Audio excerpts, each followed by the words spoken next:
Good evening, everyone. Good evening.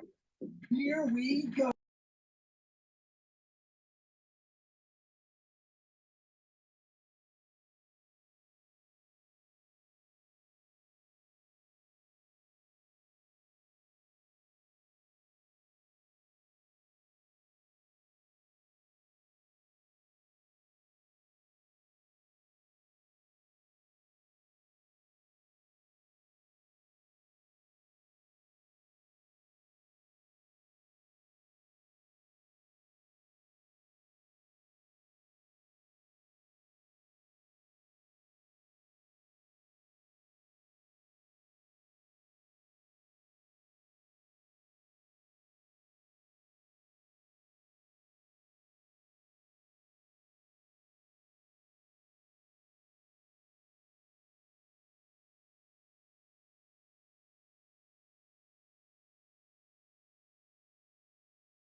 Man, I'm babysitting, so I'm muting myself. I didn't realize there was a meeting until I got the email this evening.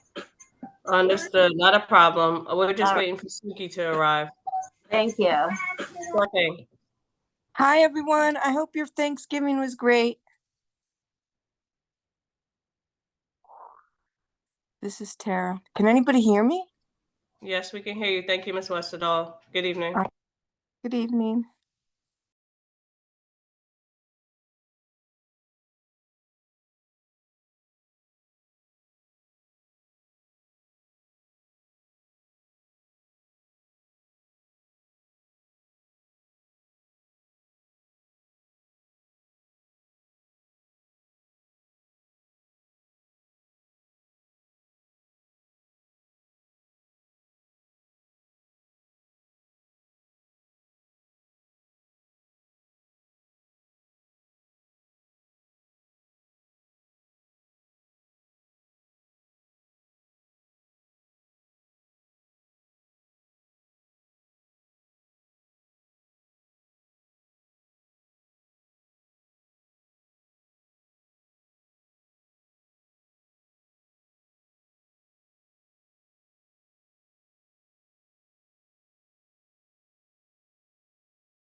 Good evening, everyone.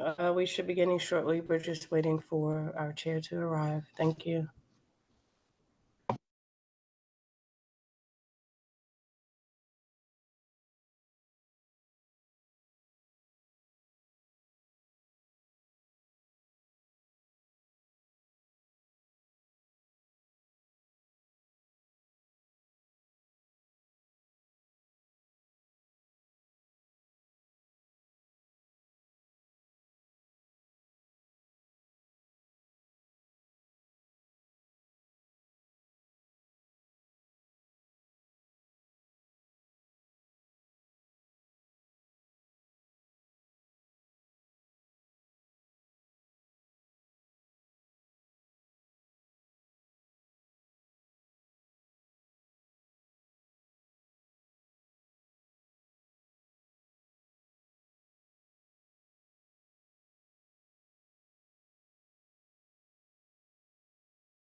Hello, hello, Miss Hilton. Can you hear me?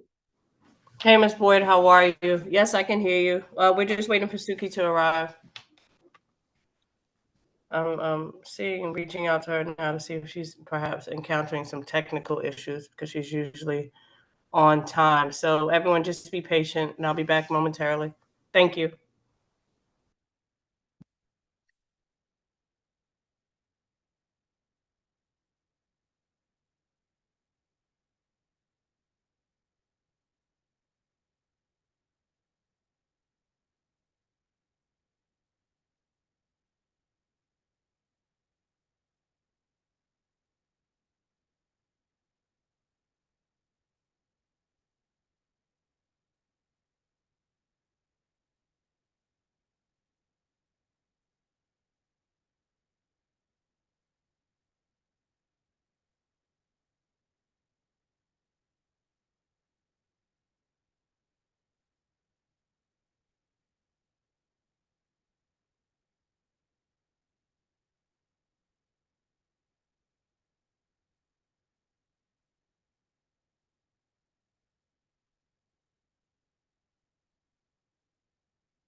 Hi, Mia. It's Suki. Okay, you're in. All I right, can thanks. hear you. Yes.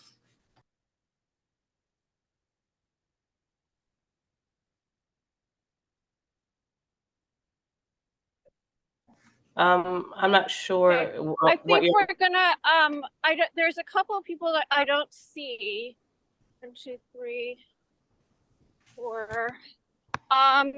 I'll wait a couple more minutes. We need Esteban and Beverly. Beverly advised that she's going to be a tad bit late because she is wrapping another meeting. So, Got it. yeah, if I were you, I think it'd be best if you get started and let them catch up. Thank you. Okay, great. So just to start with, does anybody have that they want to questions about the document that I sent out? Anything that you want to add from last session? Yes. Mia, can you call on people? He raised my hand. Maxine, go ahead. Hello, everyone. Can you hear me? Yes, go ahead, Ms. Barnes, and then Okay, Ms. hi. Boyd. All right. I did the best that I could to share the edited draft resolution with my immediate community based on a time frame. We all agreed. I agreed strongly on 2 points. There are other points, but I'll share 2 points tonight. One is that in the second paragraph of the edited draft, it says, and whereas all of these commercial zones have had persistent vacancies, that is not true. That is so not true. Vacancies were generated via gentrification and exorbitant rents. Small businesses can't thrive or sustain the high rents that's going on our corridors. It had nothing to do with COVID. Yeah, COVID has something to do with it, but let's be honest about it. Okay, those businesses were not persistently vacant. It happened via gentrification. The second point that me and a few of my neighbors were discussing was in the paragraph towards the end of the first page near the red italicized edits. It says in that next to last paragraph, and whereas CB9 residents and merchants value walkable, accessible retail corridors with healthy foot traffic for convenient shopping, for everyday goods and service, as well as seeing a need for automotive and larger hardware businesses. No, the community totally disagrees with that. Not on our commercial corridors. Actually, Empire Boulevard is zoned for automotive and hardware. For automotive, we have small business hardware stores on our corridors. A big box store should not be on residential corridors. And Empire Boulevard in our neighborhood is already zoned for automotive, which is why we should just say no to this broad stroke rezoning. Did everyone understand that clearly? Are there any questions? We were not persistently vacant, and there is not a need for automotive and large hardware businesses on our corridors. Thank you all. Okay, so Maxine, I just wanted to address a couple of your points. I think that we agree with what you're saying, but maybe there's it's not clear what we're trying to say. The point of saying that there have been vacancies on these corridors is not to suggest that it was due to COVID or not. In fact, we do know, and other people have pointed out, that part of the problem is high rents. But when we talked about it, we didn't really want to put that down without, any sort of definite evidence or study, even though we all feel like that's the case. But, one of the things is that the Department of City Planning has been trying to create an enormous amount of new commercial space, for example, on corners, on residential streets, and on upper floors of residences and so on. And so I think the point was to point out that we don't actually need this because we have vacant ground floor commercial space that needs to be filled. So we're not in disagreement at all. Okay, that's very good. But as a preamble and an intro, it is not clear. It is as if there is a need for some sort of zoning to encourage and jumpstart these vacancies. It is not clear, Suki. There have not been persistent vacancies. The persistent vacancies, again, either you say it, and it is data driven. There is data that proves that gentrification is the cause of the small business displacement on our corridors. I see it clearly on my corner. So one of the things that I had asked a couple of the members to do was to document the vacancies on the commercial corridors. I think that that's something that we should do. I also think it's something that we can ask city planning to do, because going back to 2019, they had done a study of major commercial corridors in different boroughs. And that was one of the things. It was very different than the current zoning text amendment. It was basically looking at conditions for small business, general conditions for small businesses in the corridors, and vacancies and rent levels were something that they looked at. Okay. So, I mean, I would have preferred, I understand 2019, the COVID started March 2020. I know that clearly. Yeah. So, but which is why it is not a good idea. We should just say no to all of this, to have a broad stroke proposal as a COI. In my neighborhood, and my neighbors, we all agree that is not what happened to our small business at all. That is right. Exactly why you said other boroughs.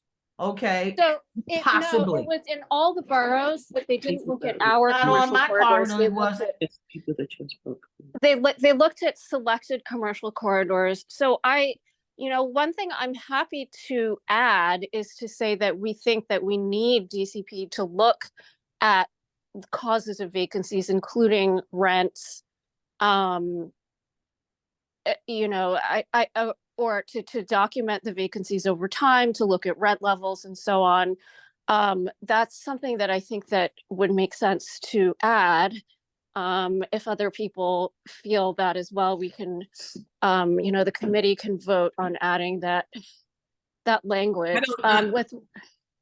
With respect to your second point, we also agree that the whole, I think, thrust of what we were saying throughout the document is we have areas that we've designated for walkable retail, and we have areas that are designated for automotive and for large format stores, namely Empire Boulevard.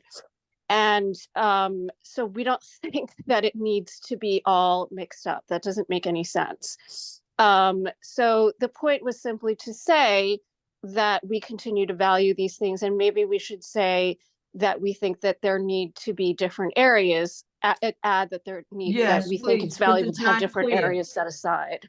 Yes. So Appreciate it. what do the other committee members think? Should we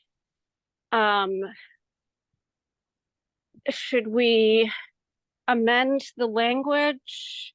Well, I definitely Here. don't think you should be sitting there talking about asking DCP to do a study.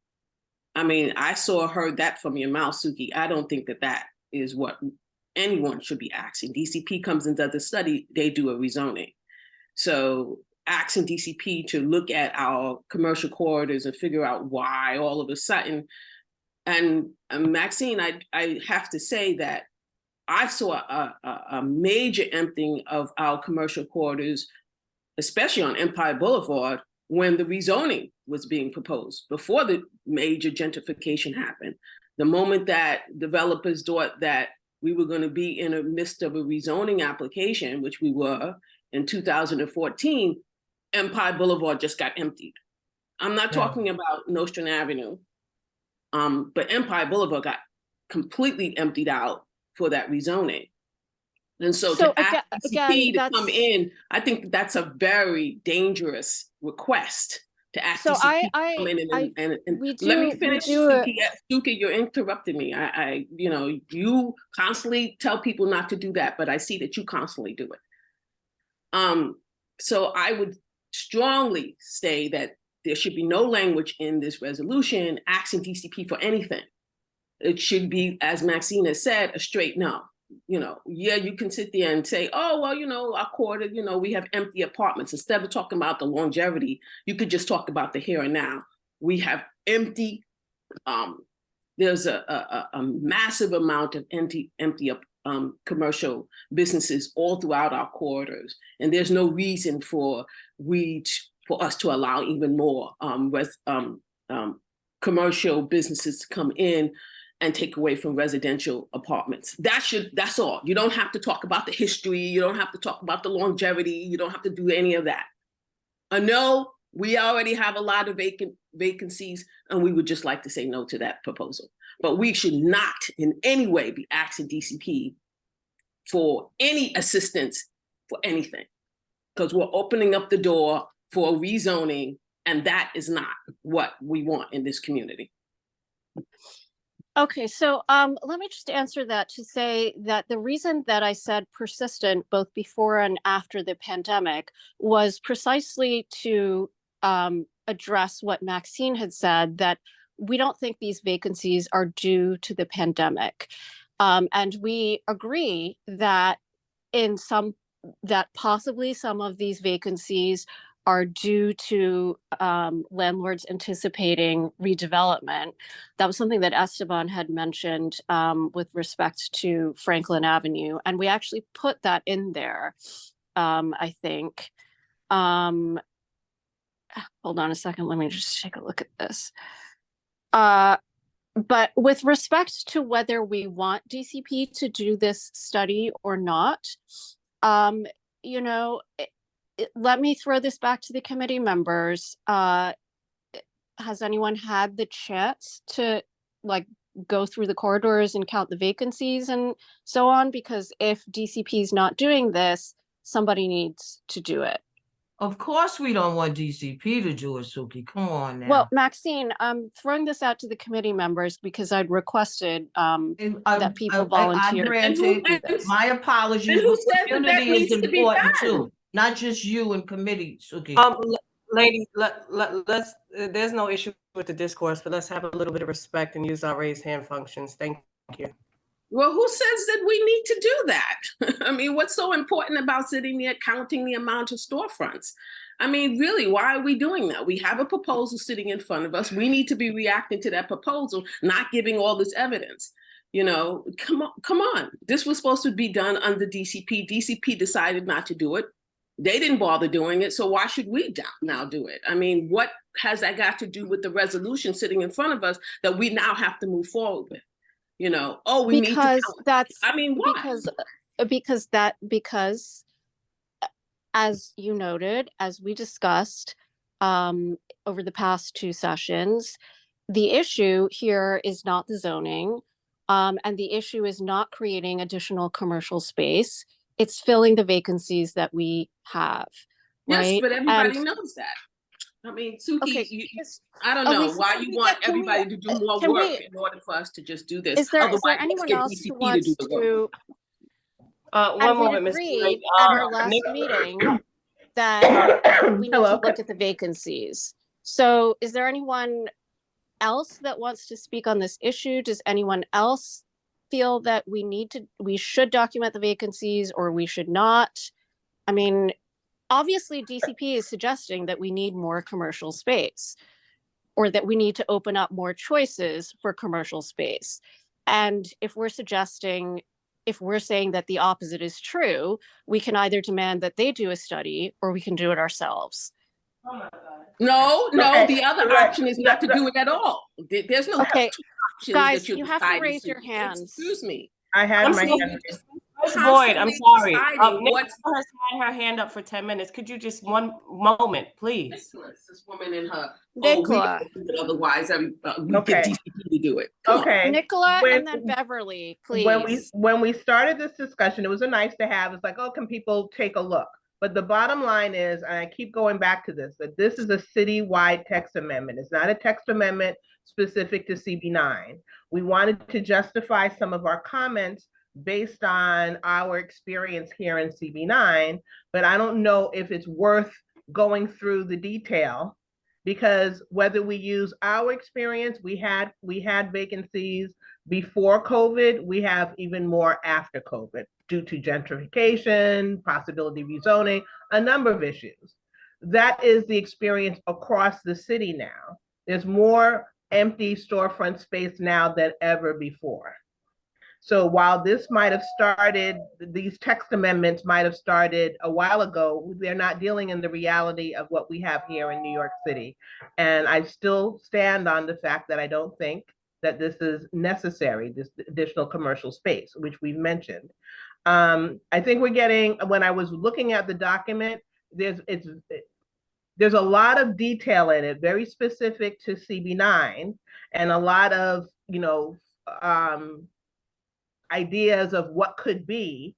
But the bottom line is, and we keep going back to, this is a citywide text amendment. So I don't want us to get caught up in providing a lot of details very specific to CB9 when we need to be commenting on how this affects the city overall, and just providing a little color commentary of our experience here.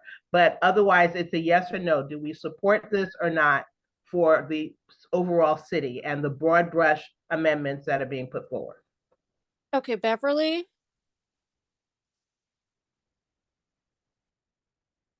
Suki, what am I missing here? Nicola, I understand what you're saying. We know that this is applicable to the entire city, but Suki, what are you asking for? Can you elaborate? Because So what we had discussed over the past two meetings was we'd asked committee members to look at certain of the retail corridors and just count the vacancies, just so that we have something to back up what we're saying. Okay. I'm sorry, Suki. Over the holiday, I forgot about that. I'll do that in the next couple of days and send you the number. But I understand what Nicola's saying, but I'm in agreement that even though we've already done it, we already know that those numbers have increased. DEP is presenting hoops for us to jump through, because if we just hand back a pat answer without statistics, they're going to pretend they don't know when they know just like we do. But because we haven't done our homework, that's what they're going to do. Right. And so the other choice is to demand that they do it. Right. And I think if people do not feel like we have the resources to do that, I think it's fair to demand that DCP do that. And we Right. can, and we can. And I'm not in disagreement with that either. But I have this question.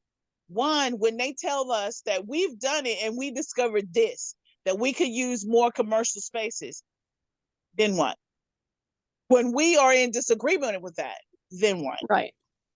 Right. Yeah. I mean, Can that's we why really trust them since we know they want to create more spaces? Can we really trust them to do the work? No, we can't. right. And that's why can't. I think it's not a bad thing for us to do something if it's not Okay. difficult. And, you know, I understand that it's been the holidays and everybody's busy. I've been busy, you know, but ideally, I think it's good to get a sense of the numbers for yourself, so you know if they're just completely pulling the wool over your eyes or But the not. next thing too, Suki, one more thing. If we do the numbers, we can still ask them to do it and see if our numbers are similar.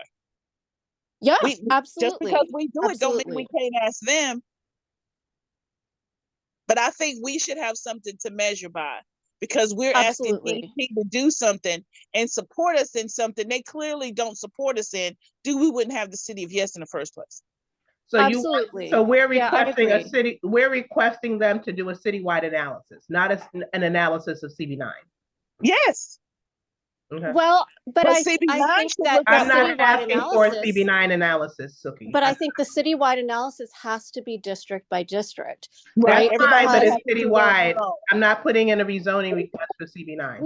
no, this is not about a rezoning request, right? I mean, the point is that they are putting in a citywide text amendment, and we've discussed over and over again that we disagree with that approach, right? I mean, you were the one who asked us to put in the language to say that we disagree with this broad brush approach. So if we're going to ask them if we're going to demand that they do any studies of the impact of what they're suggesting, right, or any studies of, you know, existing conditions so that they can make better suggestions, if any, maybe there is nothing that's appropriate zoning wise. That's I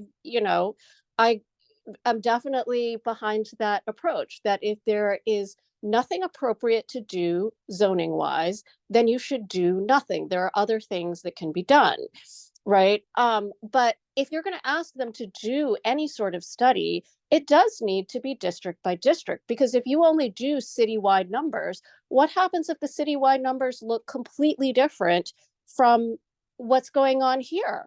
Right? I mean, I was just shopping in Soho, and it's mad crowded there, right? It's a very different situation than it is here. Like Black Friday here, nobody was out, but at Soho, 34th Street, we're absolutely jammed, right? The situation is different everywhere. So you can't ask them to do a citywide study and then come up with a citywide answer, or we're going to get exactly what they just gave us. You have to force them to look district by district. And whether or not you want them to do anything in your district is still up to you. I mean, I understand that they have to collect information by district, but I just wanted to make sure it was clear that we were requesting this study to be done across the city, not just specifically for CB9. I certainly think that they should if they're going to propose a citywide text amendment. I mean, I don't, but we're as CB9, we're commenting as CB9, right? That, but yeah, we can certainly state that we think that they need that, you know, they need to look at this type of information district by district and corridor by corridor in each district of the city. Yeah, that's fine. Or publish this information if it's already been done. Yeah, Provide us facts. yeah, Right absolutely. now, I mean, very high level as I said, I am aware that they did a study in 2019, but it was only of selected corridors. It was not of every single corridor in the city. And it may be that DCP is not the right agency to do that. Maybe SBS does it, right? But somebody has to do it. because it's completely inappropriate to just throw out all these zoning changes without any of the background, to me anyway. Okay, anybody, Maxine, and then Alicia, you can go, and then we need to start discussing the individual proposals. Yes, we don't understand why it is that you have to request a study. Have you reached out to the other community boards? I know that there are other community boards that said no. As the late First Lady said, just say no. Why are you requesting a study? As you say, you're contradicting yourself. Each district is different. It's different in Soho, it's different in Queens, it's different. That's the whole point.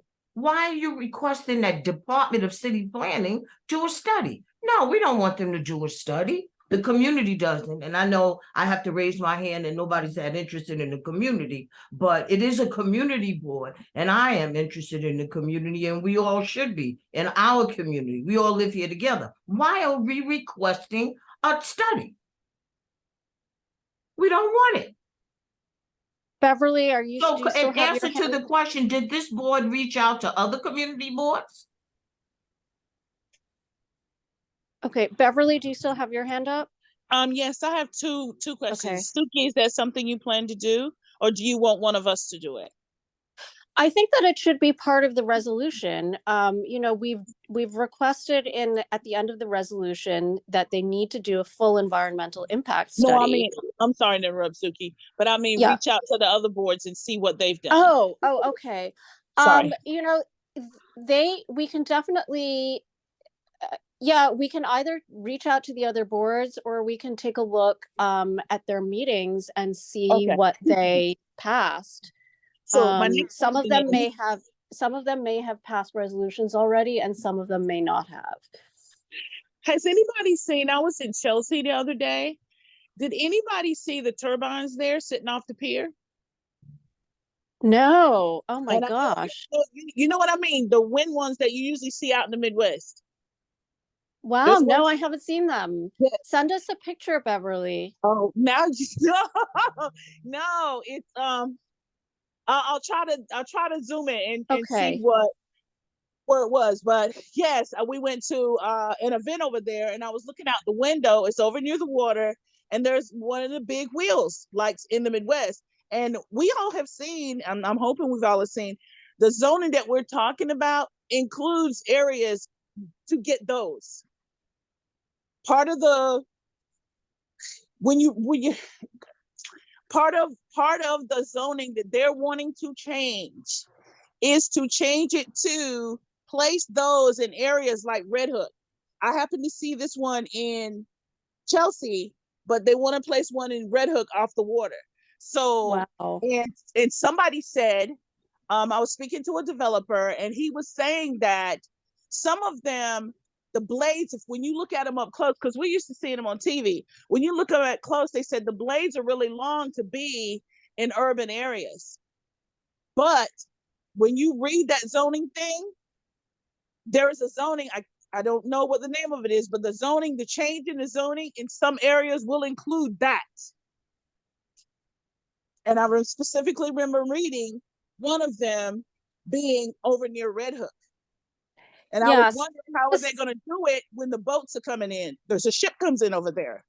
So this was something that we talked about under zoning for zero carbon. And I think most of us were kind of alarmed by the idea of wind turbines in residential neighborhoods. Yes. I think it's one thing to have it in a manufacturing area. It's one thing to have it offshore. Although, you know, even offshore is not that, you know, there's some issues with that as well. But these can be gigantic under the new zoning. Yes, they can be huge depending on the area that they're sitting in. So when we talk about we don't need this, we don't need that for commercial space, we don't need a zoning for this. I think, and I'm just one person in this group, but even though we want DEP to do it, I think we should do our own because they're already coming out. They're already coming out telling us what they want to do. We need to tell them what we need and what we don't need. Absolutely. And so we know when they're screwing us over. And we know that we know they're screwing us over. I think Okay, we don't have, I know everybody's concerned about the amount of time we have doing it, but I don't plan to do mine all in one day. I really don't. so Beverly, do you want to volunteer to do a particular corridor? Yeah, I did. I volunteered to do Franklin Avenue. Okay, That's what I volunteered to do. And if you need me to do Rogers, I'm in between the both of them. It's not a problem. okay. I Okay. think that Regina, who's not here tonight, had volunteered to do either Nostrand or Utica, and Okay. Vanessa had volunteered to do Flatbush. I can Okay. help with that as well. I And won't we're just writing hold. down how many commercial spaces are closed. Yeah, and also Okay. the size of them too, because you get some vacant spaces that are like 3 storefronts worth, and some that are tiny, right? So Okay. it's worth. I would say it's worth taking a look at that as well. Okay. Vanessa, you have your hand But- up, and then Yeah, John. we need a percentage, so we need to know how Excuse many me. total too. Excuse me, I had my hand up. I wanted to respond back Okay, to so the Alicia, Robert's rules, we generally allow people who haven't spoken at all yet to speak before other people speak twice. So Well, then maybe you should follow that rule, Suki, because you asked Beverly to speak twice. okay, well, John Wolfling and then John Craver. And then Alicia, you can go. I'm sorry. So am I up next? Is that what you're saying, Suki? Yes, yes, John okay. Wolfling. So I wanted to make the point about some of the wind turbines. There's actually a variety of wind turbines. You see some in the Brooklyn Navy Yard that are small scale. They're attached to light poles. There's the kind that are they're vertical and they're attached to there's a building on it's in downtown Brooklyn. I've actually never seen the thing spinning, even though it's at the top of a building. And I just found out the Chelsea Piers one is there just for display. They buy renewable power credits from some utility, and this thing is there as a display. It's a little bit despicable. Kidding. No, I'm not. The title is Chelsea Piers leads New York City in wind power. They're just buying renewable power. They're not using a wind turbine. It's crazy. I can't. It's despicable. Anyway, so that's my contribution to that topic. That's fun to know, John. Thank you. Okay, John Craver. John Craver? Yeah, sorry, finding the unmute button. I would just add when we do these surveys that we try to be, I don't want to be so super fine grain on this, but we need to get into the weeds a little bit. So if possible, pull up like maps from Zola and use that to count storefronts. I mean, I live just off of Nostrand, and I know there's been essentially probably a half a block of shuttered storefront for the last 6 years at least. And it looks like it's been that way for more than that. It has not. Oh, sorry. I don't see your hand John, raised, Maxine. Well, now John, it is. I agree that Zola is a helpful tool, and if anyone wants to take some time out of the meeting to go over how to use it, happy to do that. I'm sure John would be happy to do that as well. Sure. Okay, Alicia and then Maxine, and then we have to move on to the proposals because we've got to finish voting on these. I just want to state 2 facts so that we are very clear. One is you've already put inside of the resolution that you are requesting that DCP do an environmental impact study. That is enough, because with an environmental impact study, and this is a broad general impact, they are supposed to look at the conditions of the community.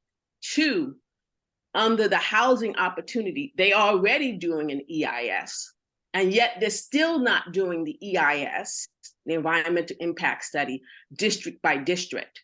They have already stated in the EIS for the housing opportunity text amendments that even though they're doing an EIS, they will not be doing district by district. They will take a sample.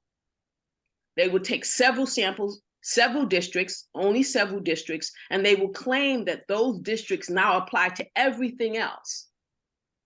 So how many districts? They have not said. There are 59 community boards. How many community boards they're going to choose? Which community board they're going to choose? They have not disclosed that. So why are we turning our wheels and spending now 40 minutes on discussing whether or not we should ask for a study when it's clear DCP is not going to do individual studies for districts? They're not going to do it. Even when they are supposed to study every district in New York City, they're not going to do it. They're taking samples. I think we're wasting our time. We have And up that's until the argument, Alicia, Suki, for please. Suki, please. You talk about Robert's Rules of Order. Can you at least do them? It's so frustrating. You're constantly responding to everything. You dominate the conversations all the time. I would like to speak without you interrupting me. This is the second time. We need a parliamentarian in this committee. Thank you. Agreed. We need a parliamentarian. It's ridiculous. So I don't understand why we're going to take our limited resources, walk down the corridors when we have up until December 30th to respond to this. They're not going to do a study. They've already stated it. You've already put it in that you want an environmental impact study. To me, that is enough. What we need to do, we only have a few more minutes left here. We need to be looking at the resolution and making any changes that people feel are required based upon your draft resolution. Now, 40 minutes have went by, 43 minutes have went by, and we have not begun that. I would appreciate it if this committee would stay focused and Alicia, do what it says it's gonna do. Can you wrap up your remarks? Suki, again, you're interrupting me. I was wrapping it up. You've been 3 minutes, Alicia. Thank you. We have to, Thank you, we have to Suki. stick to Thank that. you, Suki. Thank you, Suki. Tara. Yeah, I just Tara. wanted to make sure that I just want to make sure that we stay focused. We're talking about wind turbines when this is about commercial, right? This is what we're focusing on. So please, let's stay focused. I just want to go through what you wrote up. Okay, so committee, do we want to add an additional statement? We asked for that DCP must conduct a full environmental impact statement. Do we want to add an additional statement that we believe that DCP, before proposing zoning changes to help commercial corridors, that we believe that DCP needs to do a full study on background conditions on the commercial corridors in every district, such as vacancies and rents, similar to the study that they did in 2019. Can I get a committee vote? What? Yay or nay? It's up to you guys. Okay, I'm not sure what we're voting for. If we're trying to justify our no by saying that this has not been done as far as we're concerned, I'm fine with that. I think that's the intent, that we think that, rather than proposing these zoning text changes just for the sake of changing zoning, that we think they actually need to look at each district, background conditions in each district. Nicola, so are you a yes or a no? Yes or no to what, Suki? To add, to the section where we said, therefore CB9 believes that the Department of City Planning must conduct a full environmental impact statement on these sweeping citywide text changes. At that point, we would add a statement saying that, and before proposing any zoning text changes, that they should conduct a study on background conditions on commercial corridors in every district in the city, similar to the one that they did in 2019, looking at rents, vacancy rates, and foot traffic and so on. And you're asking us to vote yes, we want to do that, implement that small section, or no, we don't want to do that? Yeah, yes or no. Okay, Yes got to add it or no not to add it. Okay, got it. Who's on the committee? So Nicola, I'm going to call everybody out. Nicola, Yes, I'm fine with that change. okay. Beverly, Yes, add it, please. okay. Esteban, I just have a question. So is there going to be anything there that says specifically that it relates to CB9 or that we're asking specifically on anything? Because that would be different for me. Like I don't think I want to anywhere specify specifically that that we want something studied by DCP in no, CB9 because they will take that and run. the change would say that we think that they need to look at background conditions in each district of the city before proposing any zoning text changes. Yeah, if it's each district in the city, then that's fine. Okay. John Craver, Yes, I support this change. yes. Okay. Vanessa Raptopoulos. Yeah, that's fine. That works. Okay. All right. So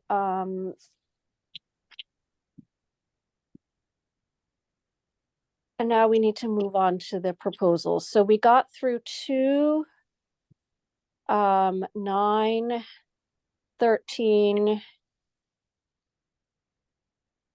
Okay, no, we didn't. Okay, so we did 2, 3, 4.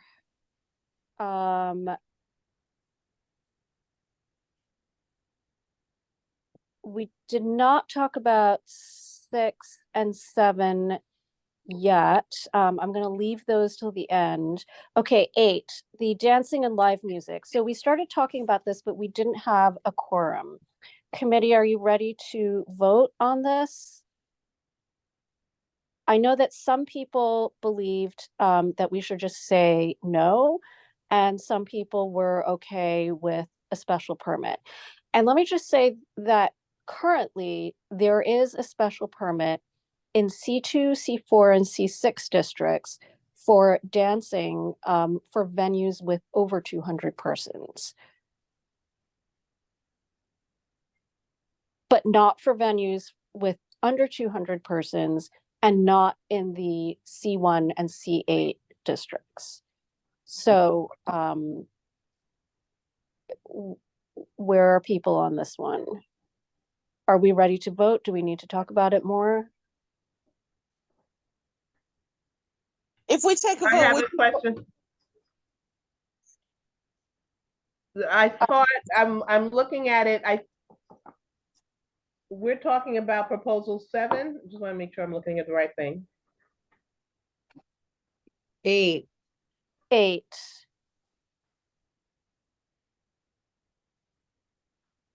Nicola, was that all you? Well, I have a comment, a small change on proposal 3, but we can go back and look Okay. at that another time. Okay. I have my hand up. Okay, Alicia. I was under the impression that we were still going to be reviewing some of the proposals that you've already put out. Now you're adding. There were some comments at the last land use committee where people were opposing to some of the proposal 14. And when are we going to be able to comment on that? We have not, we Possibly did making not, changes. We haven't Alicia, gotten there we did yet. not discuss that in committee yet. We're not there yet. Well, you have it in your proposal. So Yes, you did, but we didn't get to it. That's the original draft. We didn't review it in the meeting. Yeah. okay. add So you're just going down from Yes. 8 We and going stopped at straight 8. down. Okay. Yes. So 14 is on its way. Yes. Okay, thank you. Okay. Well, I Anybody? just wanted to, I think it should just be a straight no. There should be no, they already have, like you said, a permit to allow them to do it in other places. I think people have been overwhelmingly opposed to any type of dancing in any type of commercial corridors. These are wraparounds that go into residential buildings, around residential homes. They can now be inside of private apartments, even we can even have dancing now inside of people's private homes. We can actually have a club now show up, a bar and a club with dancing. That's going to be horrendous. So there's been an outcry from the community with people saying absolutely not. No, we cannot have dancing everywhere. Okay, Vanessa and then Maxine. I think we're ready to vote on this. I think we were all pretty much no, but I don't know how much more we need to talk about it. No, with no special permit. I mean, it's already in there, right? What? Okay, Well, so there currently C1 and C8 do not allow it at all. There is no special permit available for that.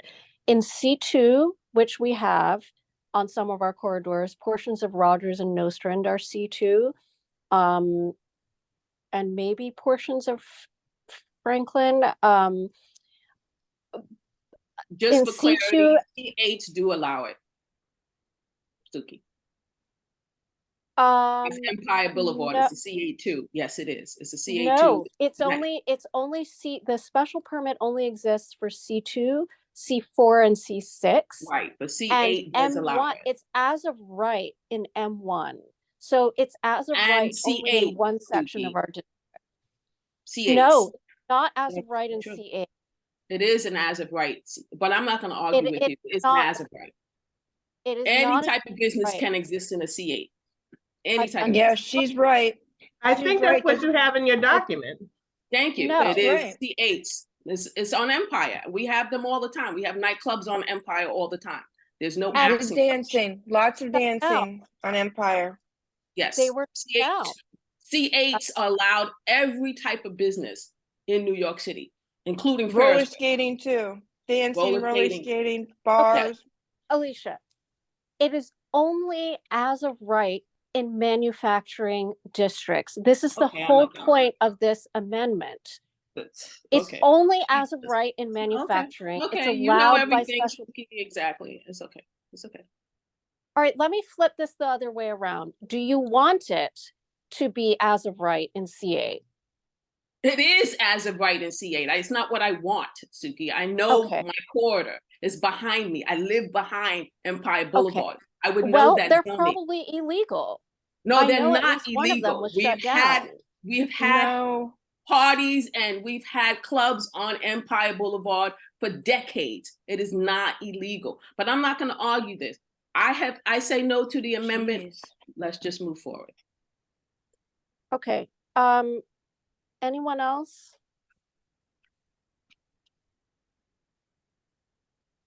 I just want to make sure any businesses are not doing any sort of carcinogen production of any Any type. sort of what production? I'm sorry, carcinogenic? Correct. Okay. So committee, let's vote. Nicola? Do we want to have okay, first let's vote on the way I've amended it, which is just a straight no with reasons.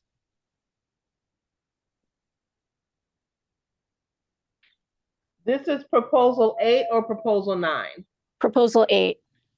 Okay. Okay, that's what was throwing me off, because I asked before and I thought you said we were doing proposal 9. That's why I was confused about. So right now in our text amendment says that we have a straight no, allowing dance hall and live music in commercial districts. Yes. No special permits. Agree. Okay. Beverly? Beverly? Yes, Suki. Okay, so you're a yes on just, strict no. All right, Yes. Esteban? I had to think, Suki. Yes, just a straight no. And you mean as opposed to having what's A C1, special C2, permit. have a special permit? And are we putting the capacity, because you said the other ones up into 200, that was their capacity. No, actually, it's very strange. There's a special permit for venues of over 200 people, Oh. but for venues of under 200 people, there's nothing. Oh, Not oh, allowed. It's sort of odd. It kind of makes you wonder what their, you know, intention was, but I mean, at the oh, moment, what we're voting on is they would make it as of right everywhere for under 200 people. And for over 200 people, that would be restricted to manufacturing. okay, I see what you're saying. Then I'll vote no as well, Suki. Okay. Yeah, I vote no as well. Okay. Esteban? Yes, I'm leaving it as a no as it is. Okay. I'm sorry I'm being so confusing. John Craver? Same as Esteban, yes, as leaving it as a no. Okay. Vanessa? Yes, I vote no. That Okay. makes sense. And I apologize. I really should have done this before. Unella, are you going to be joining us as a committee member for this session or next session? Because I know you're the liaison from the Housing Committee. For the next session. Okay, fantastic. Okay. Thank Okay. you. Okay, did I skip it? Oh, and I'm also a no. Keep skipping myself in the vote. Okay, so proposal 9. I think we actually voted on this one, but let's just do it again. CB9 opposes allowing large-scale indoor entertainment in C1 and C2 districts without a BSA special permit. They're talking about large size spaces up to 10,000 square feet. These are, you know, things like arcade, mini golf, bowling alley, things that might be expected to draw large crowds from other neighborhoods. Alicia, do you have a comment? I'm not sure why we're asking the BSA for a special permit when BSA special permits do not require community review. So that seems a little, you're We're not asking for asking something for a that, special permit. right. And I don't know why we're asking for special permits. It should just be a straight no, because what is a special permit? It's nothing but a developer going to ask for, you know, paying out a little bit more money, but asking for a permit that more than likely would be approved. So I think there should be a straight no to this. And with community board review, there is no community board review in a BSA permit. So you're asking for something that doesn't exist. And again, DCP is not going to sit there, and nor is anybody else going to sit there and give community boards any more power than they already have underneath the EULA process. And this is not a EULA process. So I think you should take that out without a BSA special permit and community board review and just say no. So that's actually not true. The special permits do go through the community boards. I can recall doing special permits for gyms. Actually, we had to approve the Planet Fitness that was that's at the you know, the clock tower building. That's before gyms became pretty much as of right. And there was a BSA special permit for that huge battery installation on the rooftop in Williamsburg. And that went through the community board. That community board voted no. There was a BSA public hearing. And unfortunately, ultimately, the BSA voted yes. But there definitely was a community board hearing at which the community board voted no. So there is community board review for a special permit. Anybody else? Maxine? Yes, I'm confused. That last sentence is saying that you want the Business Standards Association to come in for special permit. I thought you were all saying no across the board. We don't need the BSA to come in intervene. No, we don't need dancing cabarets adjacent to residential homes, period. No. Is that what this says, proposal 8, that you? No, we're talking about proposal 9 now. Oh, Nancy. okay. So thank you. Anybody else? Okay, committee, are we ready to vote?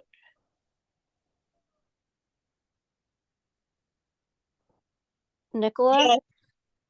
Okay. Beverly? I'm voting no. Okay, so Suki, restate the question. I'm sorry, okay. restate the question. So proposal 9, our draft resolution says CB9 opposes allowing large-scale indoor entertainment in C1 and C2 districts without a BSA special permit with community board review. So for example, do you want to have a bowling alley on Flatbush or Nostrand without a BSA special permit, with a BSA special permit? So No, I don't want them to have it without a special permit. well, we had a bowling alley on Bedford. What's the zone over there? That was across the street from, Bedford Bowl, across from Edgar Evers. Was What that on that Empire zoning? though? No. It was across from Edgar Evers. I'm not sure what the zoning is of that section of Dick Bedford. Simmons Bowling Alley. I'm guessing it's C2.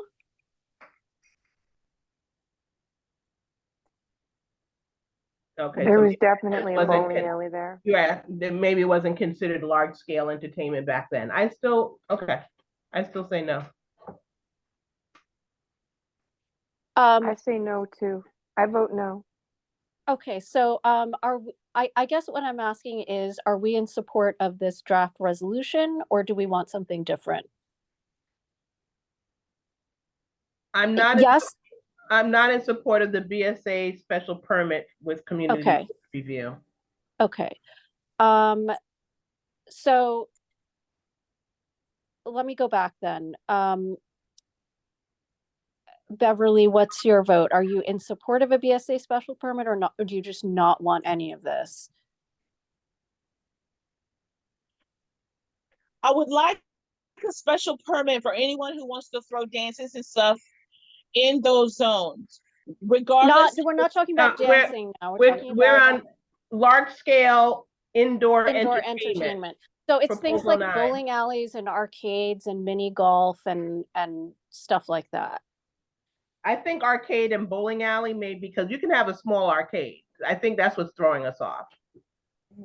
So maybe mini golf, that may be a bigger one, like a Chelsea Piers or something like that. Or even that company that was coming to Empire at one point and wanted to build a rock climbing wall on Empire. I think they were trying to get some kind of a variance for that. Right. And that was a C8 and they were trying to get a variance. So, I don't think we want something like that in a C1 or C2 zone in our community. Okay. Felice? Hi, I wish I was on a committee. I've been living here for at least 50 years, so I know exactly what's going on in this community. And yes, there was a bowling alley over there on Bedford. And then who took it over was the Mega Evers College. So to have that type of entertainment, it was family oriented. It was really, really nice. I think that would be fine there. But to have a climbing wall or anything that's really gigantic of this nature, I think it's just another way of inviting other things, like what was mentioned, golf. That requires a bigger, that requires a bigger atmosphere, I would believe. But it would be very nice to return the bowling alley, because we used to have tournaments there. That would be very nice, and it doesn't it never did create a problem. Okay, that's good to know. Okay, so I'm going to put it to you again. Are we opposed?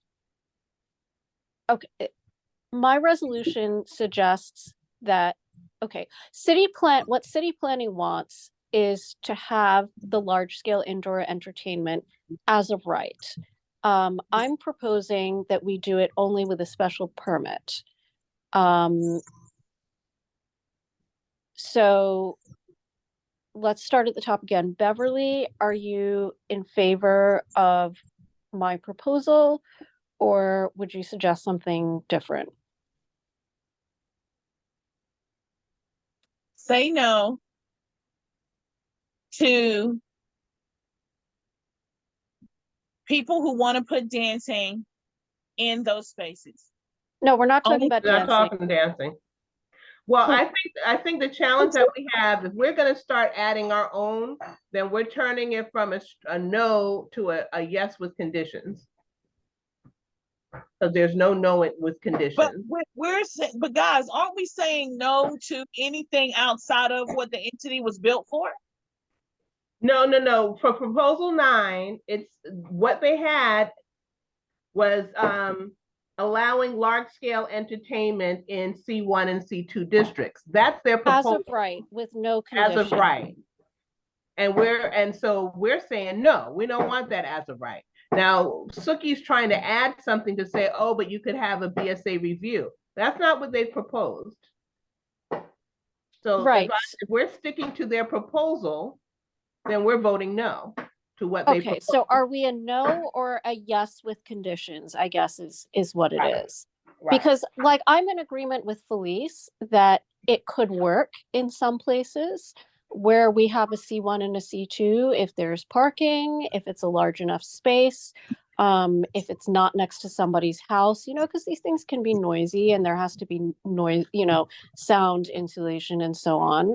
There are some places it could work and there are some places where it would absolutely not work, right? And so I think we need to see exactly what location it is and how they're planning to do it. That's my opinion. And what staff are they going to use? Because we have budget cuts across the city right now, and they can't handle what they're already supposed to be reviewing. That could be an issue, yes. But I think the bottom line is it can't be approved everywhere, but I don't want to say no to it everywhere either, because we do have C2 locations that are appropriate. I think that Bedford Avenue location is C2. And I would like a definition of what they consider to be a large scale indoor entertainment. Up to 10,000 square feet, which is large. That's 100 by 100 lot. Right. And that was in Bedford. Yeah.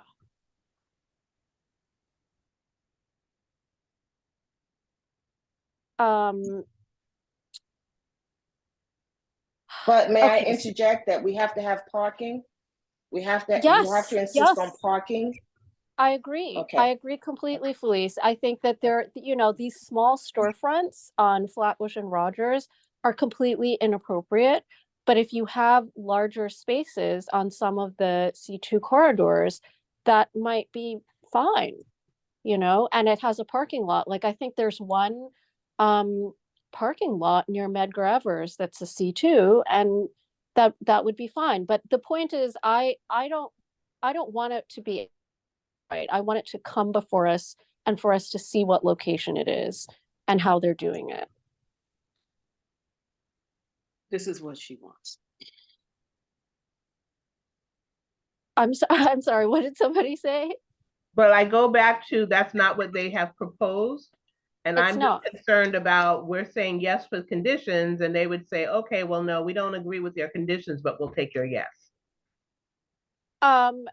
Let us So say I no think and that- let them come back with something else, because right Okay. now it's gonna, again, these are citywide changes as of So right. I agree with you, Nicola, in that the way I've seen it recorded is either no or yes with conditions. And I don't mind saying no, but I also don't mind telling city planning what our conditions are. So I guess what I'm asking you guys to vote on is the yes or no per proposal, but also you know, the wording of our resolution. And if you don't agree with the wording of the resolution, that's fine. You know, we can do something else. The justification could be that we vote no. We think that some kind of a special permit would be required. It's not as of right. But Okay. I'm not voting and saying yes. You know, I'm not putting it at the hat. We're voting no, straight no. Okay. And this is All our right. reason why. It So can't be as of right. I'm going to record it as a no. All right. Okay. So we need to keep going. Beverly. Yes. So what's the language? Okay. Are you So the removing language. without a BSA special permit? So the language is CB9 opposes allowing large-scale indoor entertainment in C1 and C2 districts without a BSA special permit. Yes, So, we and we're propose that. okay. So Beverly, you agree with the no. Yes, I agree with the no. With Vanessa. and Go you're ahead. just saying large venues. That's all you're saying. It's venues of any size up to 10,000 square feet. There we go. I'm good. That's what Yeah. city planning is suggesting should be No. as of. I Okay. think we should just say no, because this is only talking about C1 and C2. We don't need, Just say no. yeah, I think Okay. we should just say no. Yeah. Okay. All right. Without conditions. Without Okay. conditions. We don't need any permits. These are 10,000 square feet in C1, like where? No, I think you're right. I think the only issue, right, as Felice pointed out, is like there's a small portion of Bedford that's C2 that might have those larger spaces. So I mean, Felice, if you can send me the address later, we'll take a look at exactly what the zoning is. You wanted me to send the address for the zoning for bowling? For the Send me old the bowling address alley? for where that bowling alley was, and we can see what size it was. We can see where it was. I can check the zoning. We'll say no for now, because I think that's what the committee wants. John Craver. I'm going to vote no as well, but I just, on the side, I was doing research. There was a New York Post article from 2001, talked about Okay. Brooklyn Bowl closing because it was being taken over for the expansion of Medgar Evers College. Yeah. Okay. I mean, these sites might If you just got not it. exist in our district. It might just be a moot point. So, okay. So who's next? Esteban. Also a straight no. Okay. Just for clarity's sake, we will be removing without a BSA special permit with community board review. Yes. Thank you. Okay. Proposal 13. CB9 opposes allowing ground floor retail with the proposed BSA special permit in residential zones within 100 feet of intersections or in large scale developments. CB9 believes this is unnecessary in our district as we already have ample retail space, including vacant space, within 2 to 3 blocks of all our residential areas. The proposed BSA special permit has no specific restrictions that would make this right unavailable in any part of the city if the residential character of a neighborhood as defined by a residential zone without a commercial overlay is not considered part of the essential character of the neighborhood. Then a property owner could make a plausible argument to put a ground floor commercial business on any residential corner. Who is to say what traffic impacts could be? Could regulations prevent undesirable gatherings outside corner stores when the NYPD can't do anything now? This proposal would have a massive environmental impact on land use, both within CB9 and citywide. Citywide, we calculate that it could add over 150 million square feet of new commercial space in a market that is already struggling with vacancies. Likewise, it could eliminate 150 million square feet of ground floor residential space, severely undermining the city's goals of preserving and increasing the housing stock. In large-scale developments, we believe, okay, and so let me just explain. There was a second part of this proposal that was not just corner stores, but in large scale developments on the ground floor. So for example, NYCHA is considered a large scale development. There might be new developments that are large scale. Usually this is typically more than 250 units. And so the proposal is that developers would be able to put ground floor commercial as of right, even if it's not zoned for that. Okay, so what I wrote was, in large scale developments, we believe that community boards and council members should retain the right through a rezoning process to negotiate with applicants regarding ground floor commercial conversions in order to ensure the community benefits from the commercial spaces and that such spaces do not have an adverse environmental impact on the surrounding community. John Craver, comments? Rue, come. Rue. John Craver, do you have your hand up? Sorry, no, I'm just a remainder. John Wolfling? Yeah, so I know a little bit about large scale developments. They're typically over 1.5 acres, so they're large sites.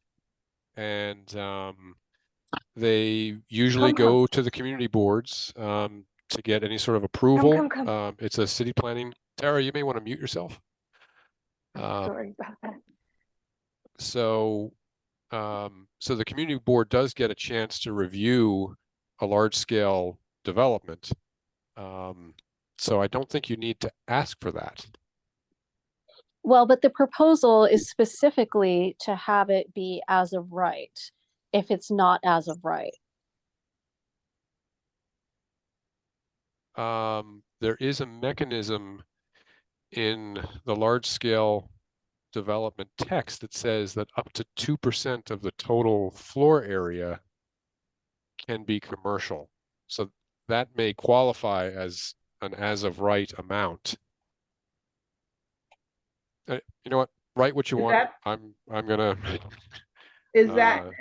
I think the concern may be more so existing large-scale development sites like NYCHA versus a new development in which they're going to come forward with a proposal and probably include some retail. Just one more thing to clarify. Not every NYCHA site is a large-scale development. They were built before zoning was even in effect, so some of them are just their bulk is grandfathered in as approved.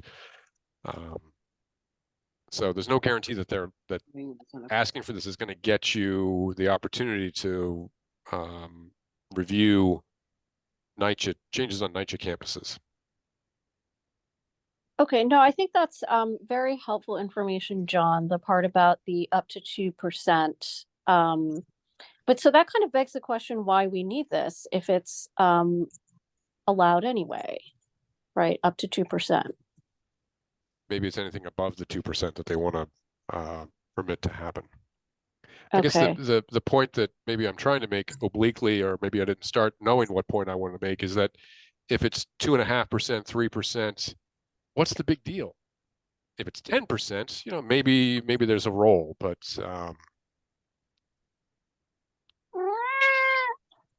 I see.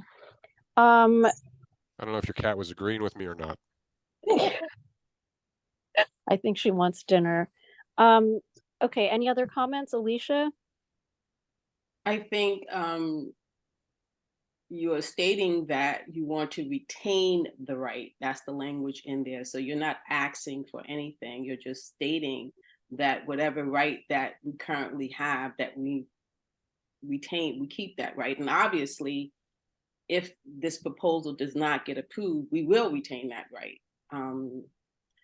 And I think it's important that we understand what this actually means. I mean, maybe they do have a 2.5% as of right, but this as of right development, they can do 10%, 20%.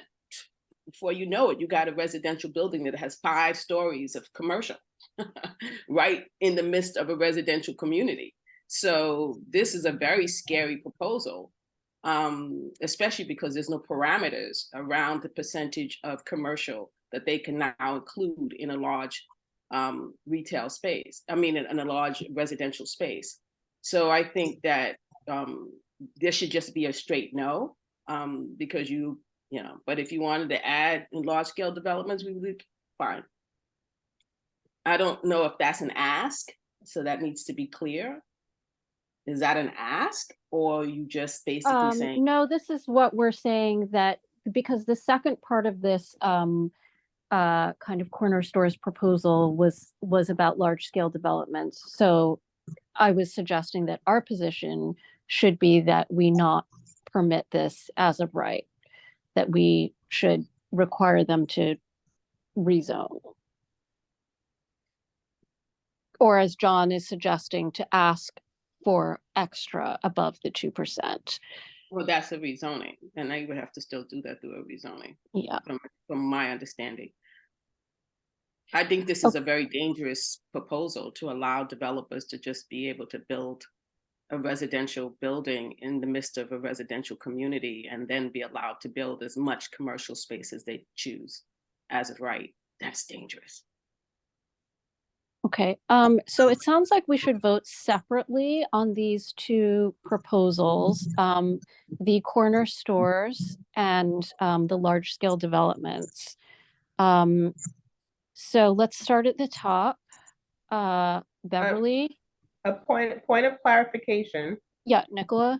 The language about with proposed BSA special permit, is that part of the original language, or is that us now trying to add a BSA review to the Okay, no, process? that is what their proposal is. Their proposal is to create a BSA special permit that would allow ground floor retail within 100 feet of an intersection or in large scale developments. Okay. So Beverly, are you ready to vote? Yes. No. Yes, I'm ready to vote. I vote no. Okay, so we're voting no on the proposal, and you guys are okay with my draft language? Yes. Okay. Nicola?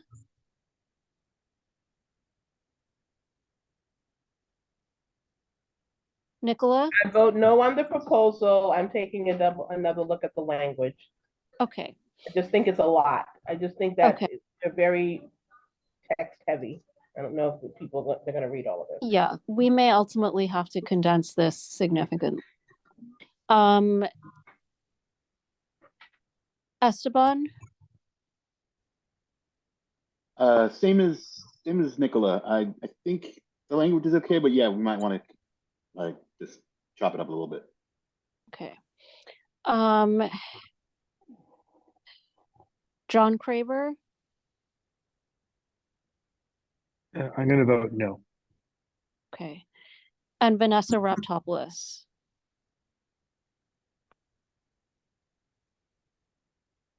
Yeah, I agree that we just need to summarize it a little bit more. It's a little lengthy, but besides that, I'm with it. Okay. So I'm going to make it to myself to summarize this, and I will send it out to you guys. And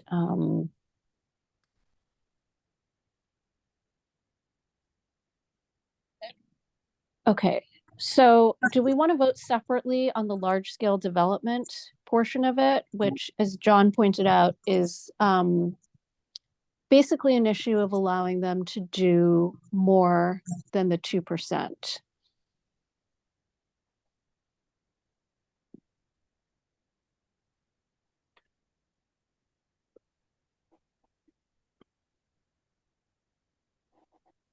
Beverly? Yes. So we're voting separately on allowing commercial in large scale developments as of right. John Wolfling pointed out that they're already allowed to do up to 2% of the total space as commercial. So the issue would be if they wanted to do more than 2%. Should we allow them to do that as of right, or should they have to go through a rezoning Or not, I'm sorry, not as of right. Should we allow them to do that with a BSA special permit, or should we require that they go through a full rezoning process? Go through a zoning process. Okay.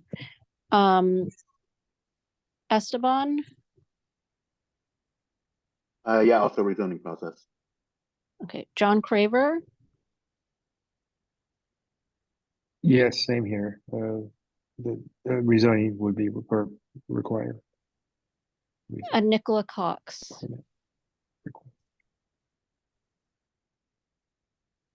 I agree with everyone else. Okay. And I'm also in agreement with that. Me too. Oh, I'm sorry, Vanessa. Okay. Okay, proposal 14. CB9 opposes allowing unrestricted home occupations and increasing the allowable percentage of the home used to 49% from 25%. I did say, okay, that we do support removing certain occupations, such as advertising, public relations, interior design, or real estate agents from the list of banned occupation, as they would be unlikely to impact other residents in terms of noise or objectionable environmental effects. However, we think that some occupations are not appropriate in homes, especially apartment buildings with shared walls and ventilation systems. For example, beauty salons, kennels, vets, and pharmacists. We suggest that the list of both permitted and banned occupations be described as including but not limited to. And then I just said, you know, further, this is kind of like a whereas we want to preserve existing residential space for residential use.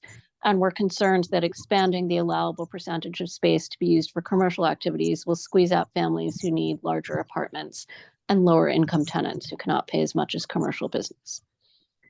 Okay. Alicia, you wanted to comment on this.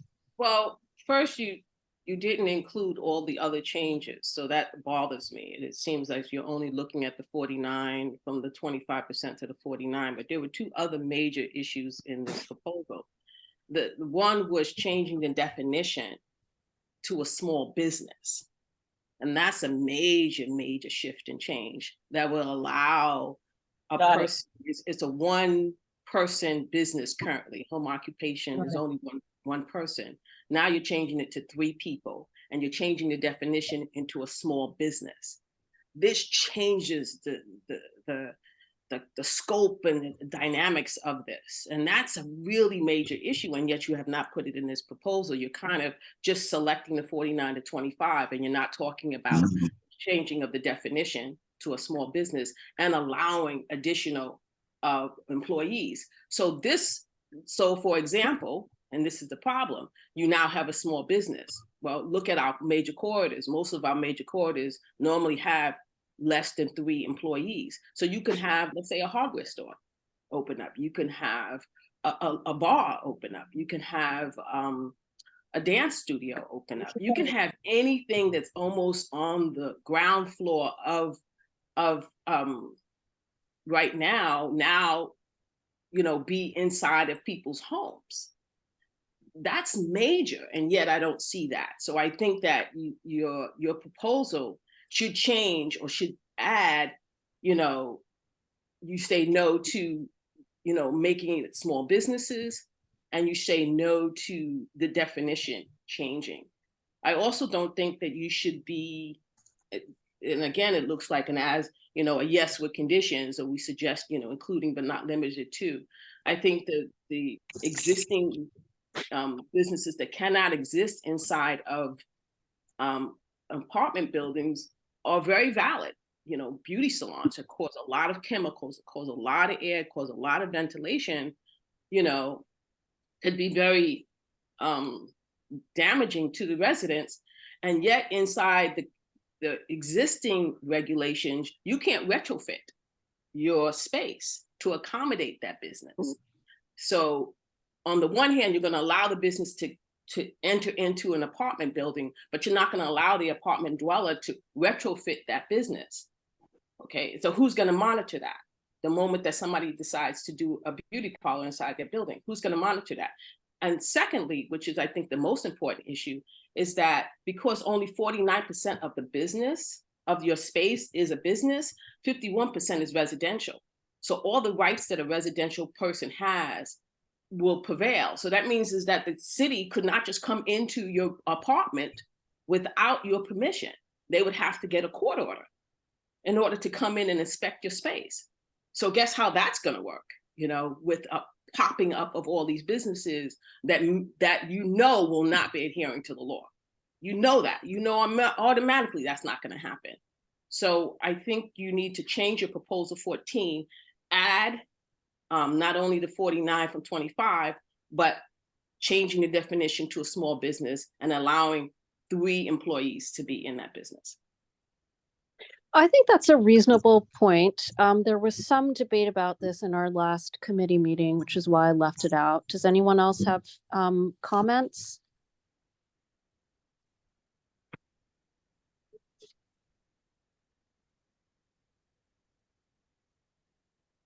Any other comments?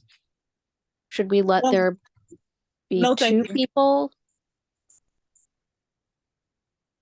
I mean, I think most people felt 1 person was okay. Should 2 people be okay? Should 3 people be okay?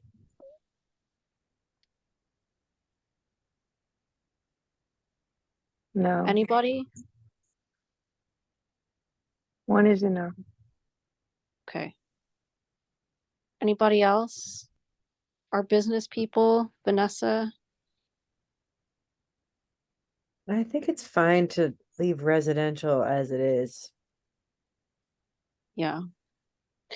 Okay. So I'm going to add that to the draft language.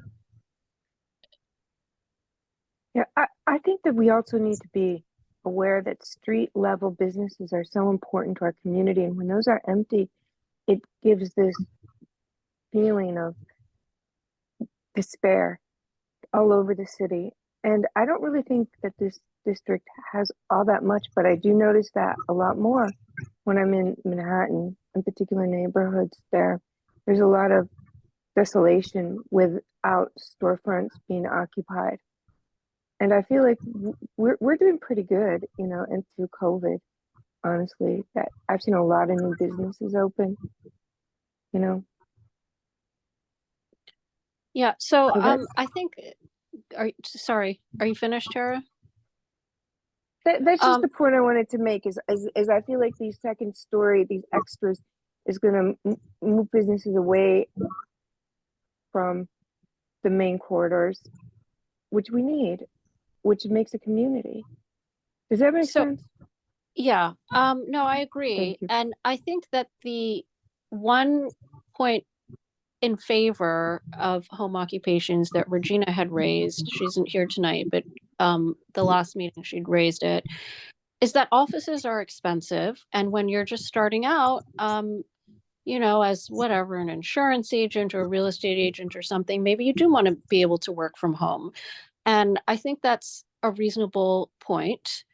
And it occurred to me also that to some extent, this kind of in-between market where somebody is not quite big enough to afford a full office in an office district, but maybe they're starting to outgrow their home space a little bit. There's like these kind of shared workspaces, right?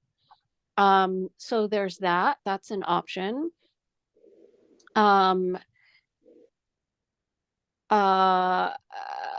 The other thing is, which actually you mentioned at some point, is maybe people want to be doing things in their homes to make more income now that we don't have as much Airbnb allowed. And that is a good point too. And I just want to make the point that certain types of activities like community facilities, doctors' offices, daycares, they're allowed as of right as a community facility in residential zones. So we have quite a lot of those. I'm pretty sure you all have like a daycare or something like that in somebody's house, within a block or two of you, or a doctor's office. So that's not changing. So just, so people know that that's something that can still be done that's not affected by these rule changes. Okay, so Alicia, did you have anything else you wanted to add, or are we going to vote? I just wanted to also point out that this also pertains to private homes. So I live on a block and there's 2 floors, actually 3 if you include the basement. So what this will allow is let's say a person has a 4-story private house. This will allow them to literally lease 2 stories of that private house for a home occupancy business, a small business. So I could see a small restaurant showing up there, or a bar showing up there, or, a drugstore showing up there. You can't restrict, the type of business. You might want to talk about, oh, it would be nice to have this kind of business. But when you talk about small business, the array, there was no conditions underneath the small business. All they have to do is say that they're small business and use 3 people and hire a maximum of 3 people. That is dangerous. It's just opening up the door to all types of businesses. And how many people really in apartment buildings want that kind of traffic coming through them? You can have 3 and 4 businesses now inside of apartment buildings. So you're changing your ground floor retail and allowing now the ground floor retail to exist inside private homes and private homes and inside of apartment buildings. Yes, and a lot of people will jump on this. You think people are going to like the fact that somebody's selling weed down the corridor and then allowing all the people and all the traffic that has to go buy the weed? I mean, that's such a dangerous, to me, this is one of the most dangerous proposals, is allowing small businesses not to exist inside residential. And the worst case scenario, 49% of an apartment building now would be residential, would be commercial. If everyone in the business decided to, every apartment, and that's not unrealistic when you're talking about apartments that might be 6 stories. Or 6 floors or 3 floors with 6 apartments. That's not unrealistic to now change an apartment building basically into a commercial business and taking away from the commercial fronts. You're not going to have small businesses now go into those commercial corridors when they can do it inside their homes. Yeah.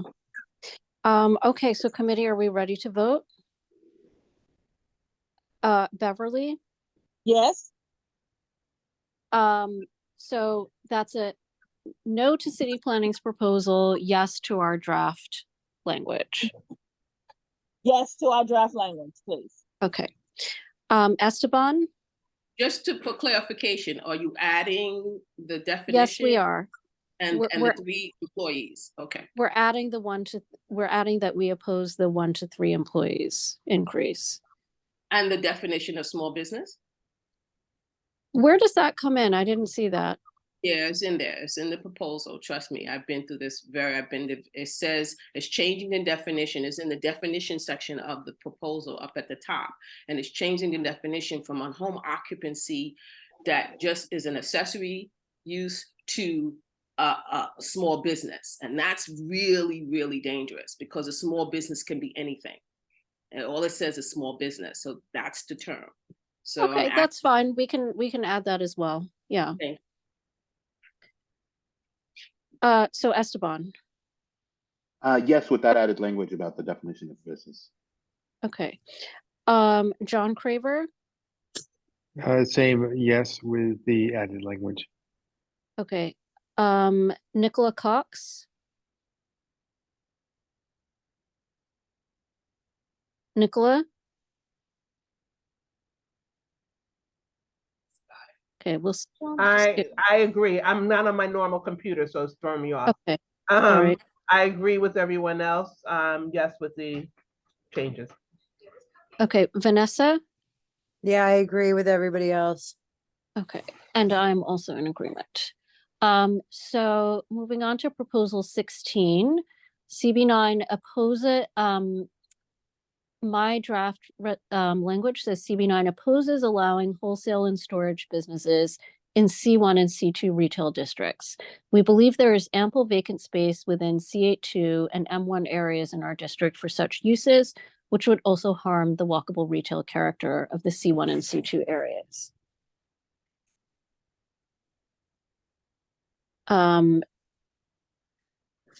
Comments, anyone?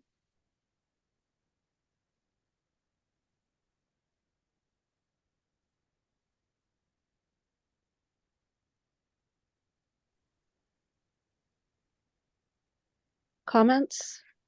Are we ready to vote? I'm sorry, Suki, we're ready to vote on the last one? Proposal 16, yes. The proposal from city planning is to allow wholesale and storage businesses in Oh, that's the right. Okay. retail districts. Now, if we can help it, no. Okay.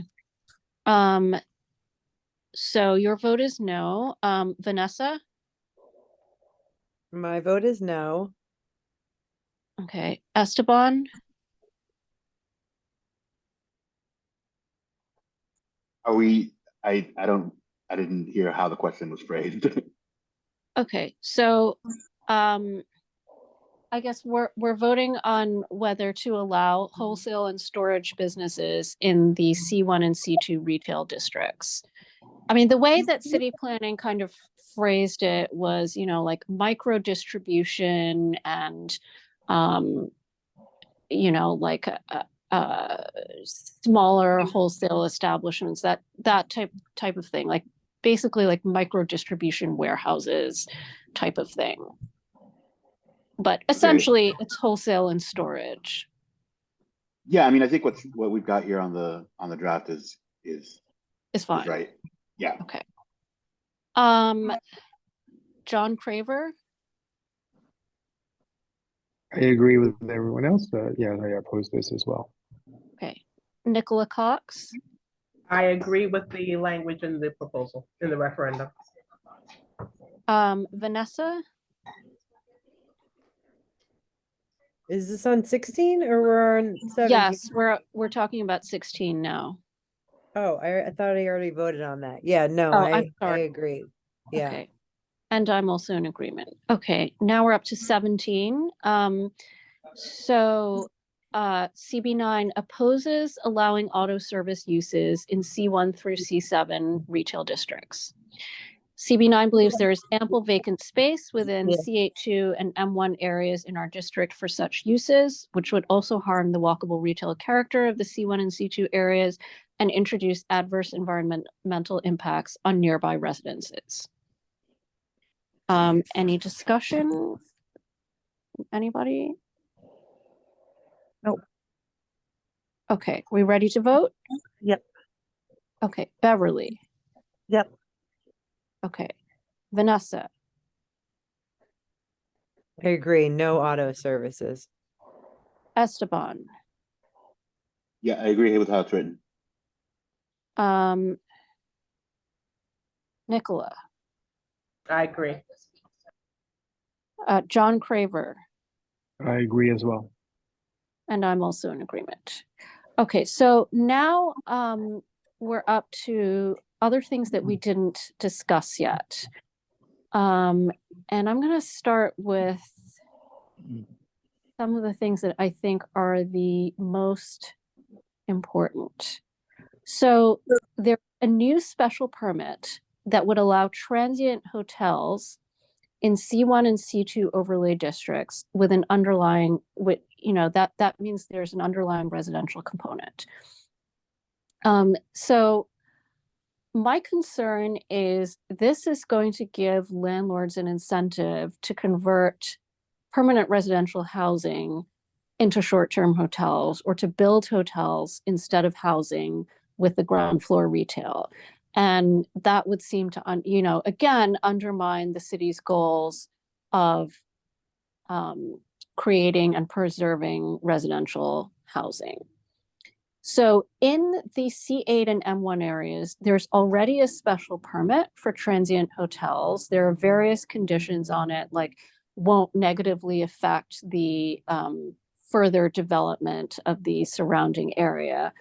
And my suggestion was that there should be an additional finding that it won't have an adverse effect on the character of the nearby residential areas, because we had people at the last meeting expressing concerns that some of these hotels are not going to be tourist hotels. Because if you're on Utica Avenue, it's not near any major tourist attractions. It's likely to become a flop house or a homeless shelter. So that was an additional condition that I felt should be added to the special permits in the C8 and M1 areas. And I don't think it should be allowed in the C1 and C2 districts, which is residential with a ground floor retail overlay. Anyone else have any comments?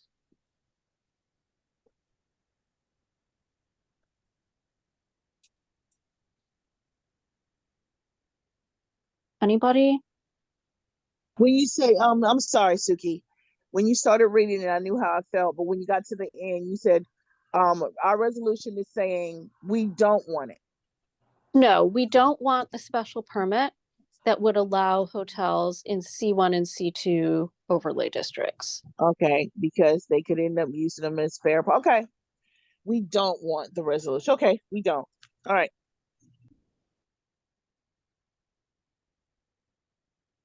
Alicia?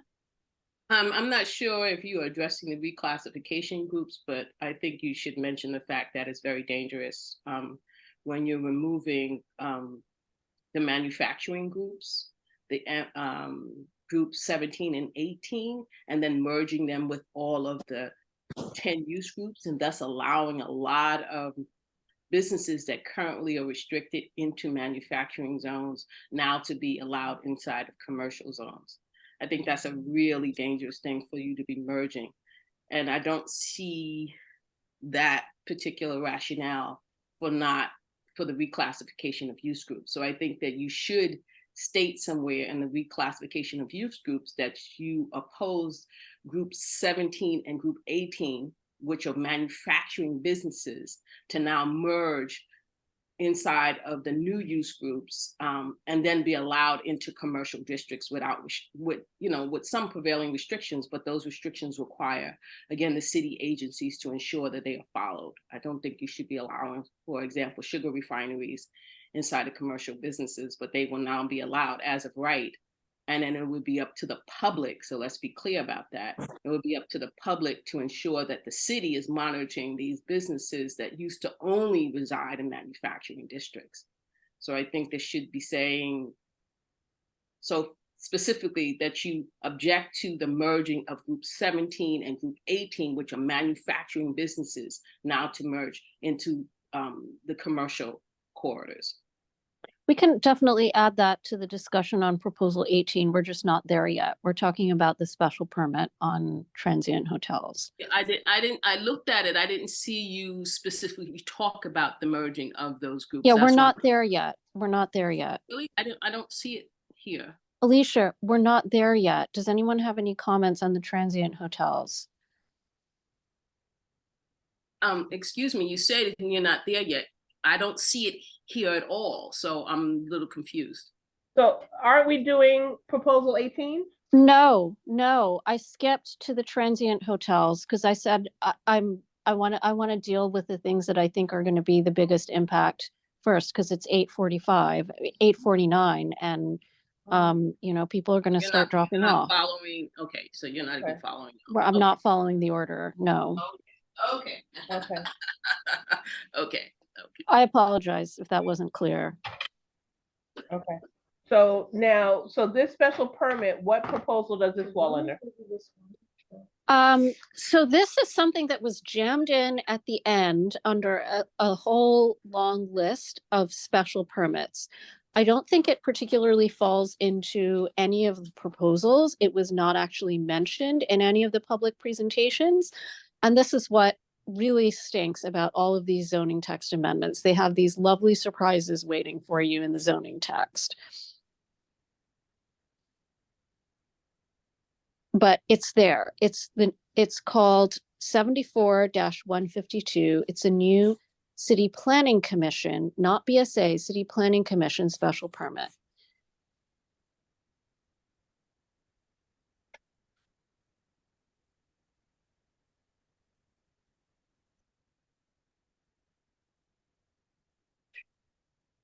Okay, ready to vote.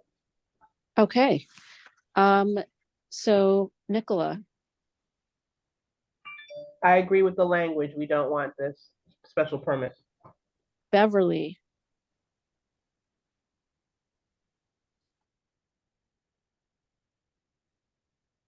Beverly, Oh, I'm sorry. I was muted and talking my head off, Suki. I'm sorry. I agree. We don't want it. Esteban, Same, I agree. Don't want it. John Craver, Same here as well. Reject it. Vanessa, Yep, I agree. We don't want it. and I'm agreed as well. And what do you all think about my suggestion that for the C8 and M1 areas where there is already a special permit for hotels, that we need to have an additional finding that it will not have an adverse impact on the character of nearby residential areas? That's my way of saying that if it's going to be a homeless shelter or a flop house, we don't want it. Because that's usually what happens when you have a hotel that's not near any major tourist attractions and not near, it's not a motel near a highway or something like that.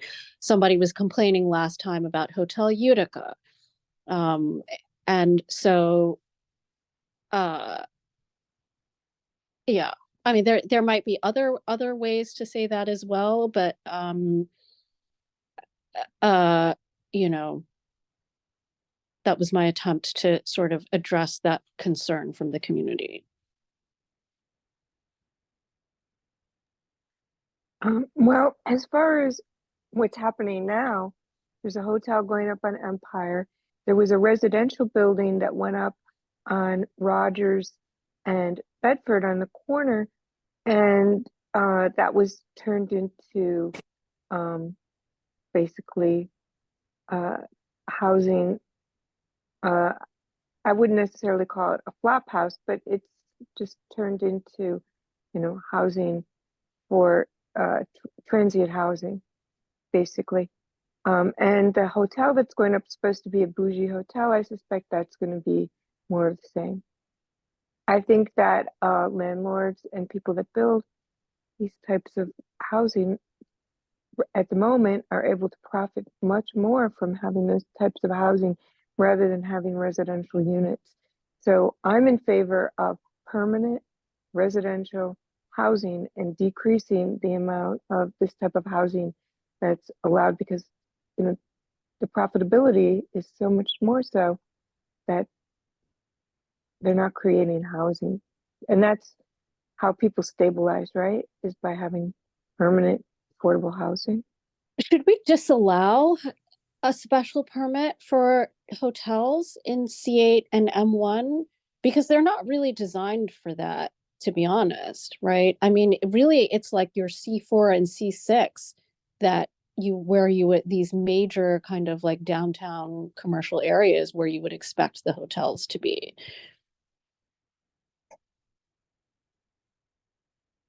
So should we say that we don't even want a special permit for C8 and M1? I'm not saying that they're going to give that to us since that's already the rule, but since we're saying whatever we want.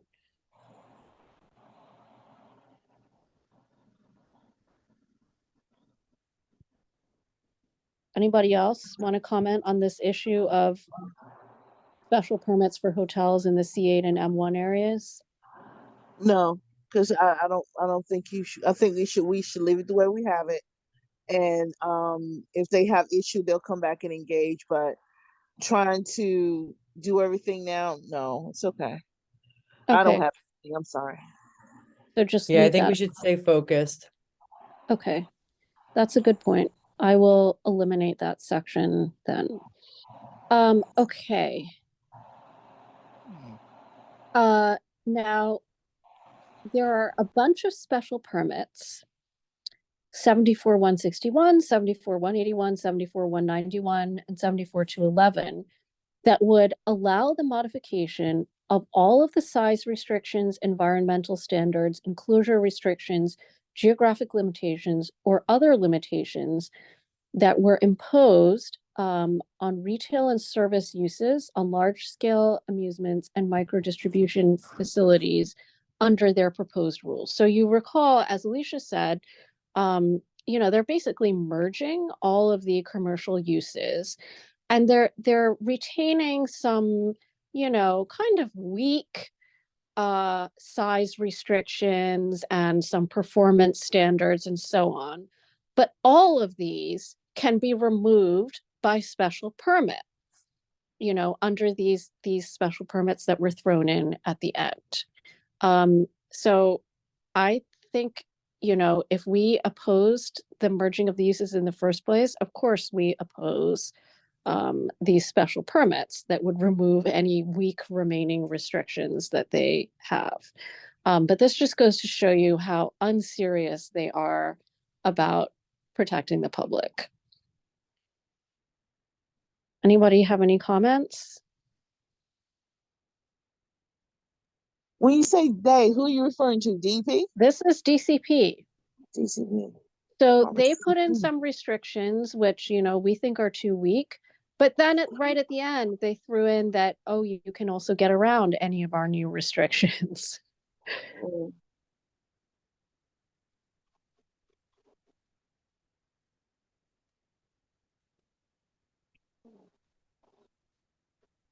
So that's, a huge red flag for me that says that they actually do not want any restrictions whatsoever. Exactly. Restrictions. They don't need restrictions. So do we want to vote to oppose these special permits? Yes. Okay, so Nicola's a yes, Beverly, And we're voting to oppose the special permits. yes. That would allow them to remove their own restrictions, which we think are too weak. Yeah. John Preber, Yes, I agree with this proposal. Vanessa, Agreed. and I'm agreed. Okay. Did I miss someone? Esteban. Okay, you know what? We lost Esteban. Do we still, Mia, do we still have quorum? 1, 2, 3, 4, 5. We do. We have 5 people. Okay. See, this is why I wanted to start with certain things first. Okay. All right. So a lot of people raise this issue of the weed stores everywhere, and they're not happy. So, and people, they raised it in our committee. They asked if anything could be done about it. There is something in the code known as an adult use. The way adult use is defined, it's basically applies to sex shops, or peep shows, or stuff like that. However, if you look at all of these places, right, they all say that you can't enter if you're under 21. By state law, actually, they can't sell to anyone under 21. People under 21 are not supposed to be enter. So should they be classified as adult uses and subject to the zoning restrictions for adult uses? Because basically adult uses are like very restricted under the zoning code. So this would certainly be one way to severely restrict how many and where they could be. This is obviously not one of DCP's proposals. I'm putting it out as something in answer to a concern that's been raised by many community members many times.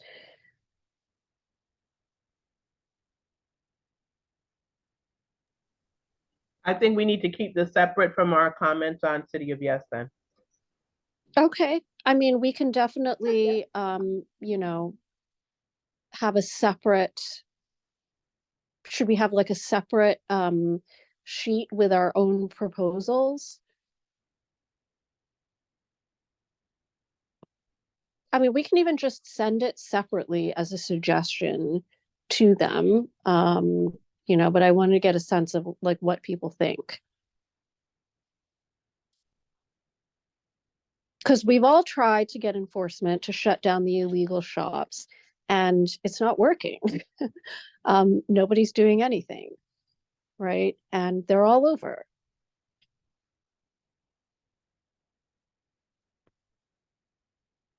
I'm So not is sure it so it's defined as an adult use, then what? so if we currently adult use applies only to sex shops, but the way I see it, since people under 21 are not allowed in these places, to me, it's an adult use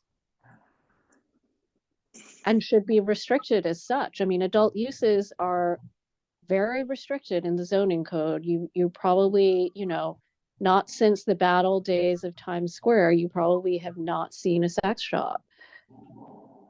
There are very few places where they're allowed to locate.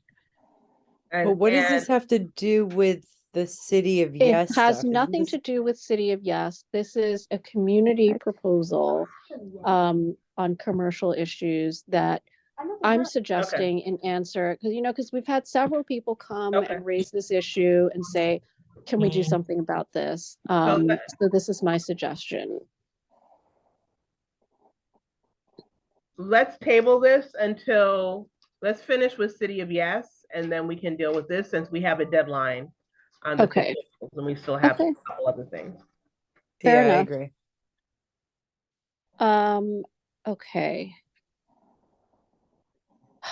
All right, so there's a couple about, okay, so let's get to 18, which is the reclassification of use groups and the changes to the legislative intents section of the zoning text. I do not agree with the reclassification. I don't know how many of you looked at this very specifically, but the old system tended to group it had like specific lists of types of businesses that were allowed under certain use groups and in certain zones. And so the complaint was that it was confusing, it was archaic, and they wanted to replace it with a new classification system that's based on kind of like the NAICS, which is like an industrial classification system for businesses. So I disagree with that, and as I wrote here, I said, I think the current code, the classification of businesses is based on a desire to improve business corridors and protect public health and safety from objectionable environmental influences. Whereas the new system groups businesses together by industry, even if the specific activities might have quite different environmental and economic effects on the business corridors. And these don't really make sense for the purpose of separating incompatible uses, which I think is kind of the fundamental reason that we have a lot of the zoning code. And I think that the lists of businesses that are allowed and not allowed in the different use groups it is outdated around the edges. There are some things that, don't make, some types of businesses that don't exist anymore, some, bans or things that are allowed that don't make sense anymore. And we could kind of tweak that. But it's still a valuable kind of way of getting a sense of why we have the zones that we have.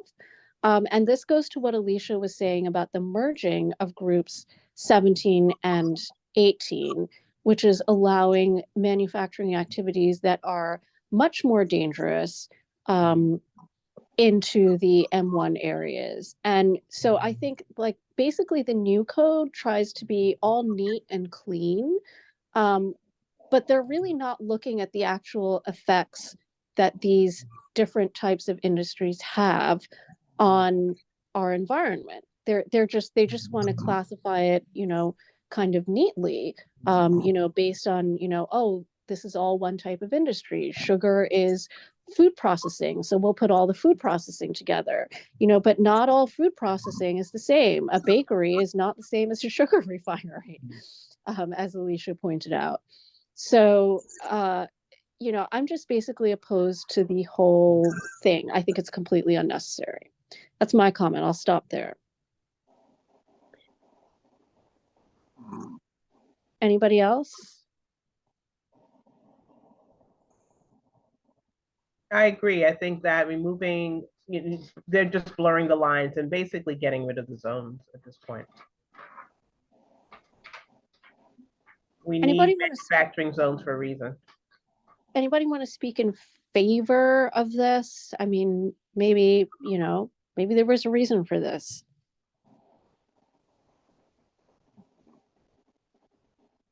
John Wolfling? So I'm looking at use groups 17 and 18, and yeah, they are fairly intensive pollution, you know, hydrochloric, picric acid, all sorts of, but 17 and 18 are very similar in their hazards. So combining them, to me, does not seem like a mistake. So some of the simplifications that are being proposed here, to me, do not seem like they are going to have negative detrimental effects.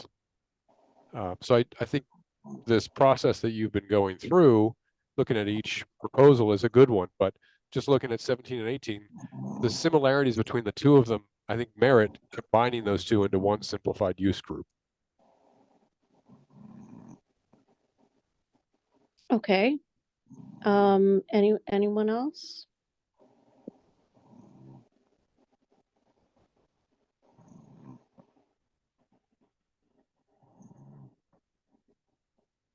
Okay. Committee, do we want to vote on this? I mean, I think John might have a point. I'm not an expert on this. Alicia, who was our expert, is gone. You know, I mean, I just kind of see it as unnecessary. You know, the whole exercise of the reclassification of the groups seems unnecessary to me, unless you simply want to permit more activities in more districts, right? I think you could just update those lists in the original code. John Craver? Yeah, I'm just catching up to what John had mentioned, and in the zoning code, the zoning resolution, there's a simple chart that lists out uses within manufacturing districts, which are 17 and 18. And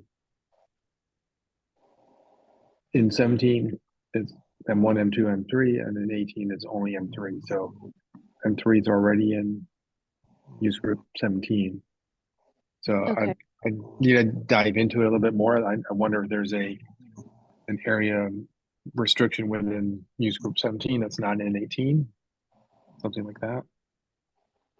But if it's already allowed in 17, yeah, 18 seems superfluous.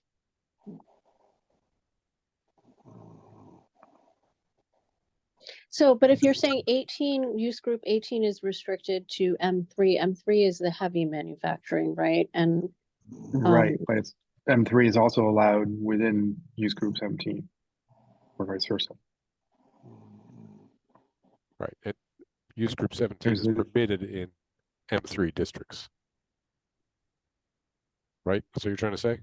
no, use group 18 is forbidden in M1 and M2. M2, correct. Correct. Yep. And that's under the proposed code? The proposal would essentially do away with 18. Okay, so under the use group- proposed code, those 18 uses would be allowed in M1. I think that's what Alicia is complaining about. Do we have any M3 in CB9? We do not. So this is kind of a non-issue for us. No, CB9. because we have M1, and therefore all of those M3 uses would now be allowed in M1. So that, like, to my understanding, those M3 uses tend to be things like concrete production, you know? like Gowanus. It's got some of those. Yeah, yeah, or like large scale utility, Like, yeah. Utility yards.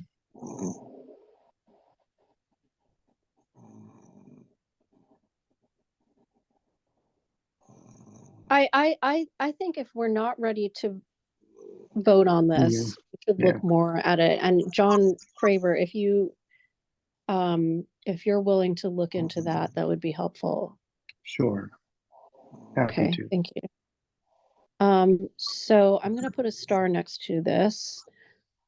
Okay.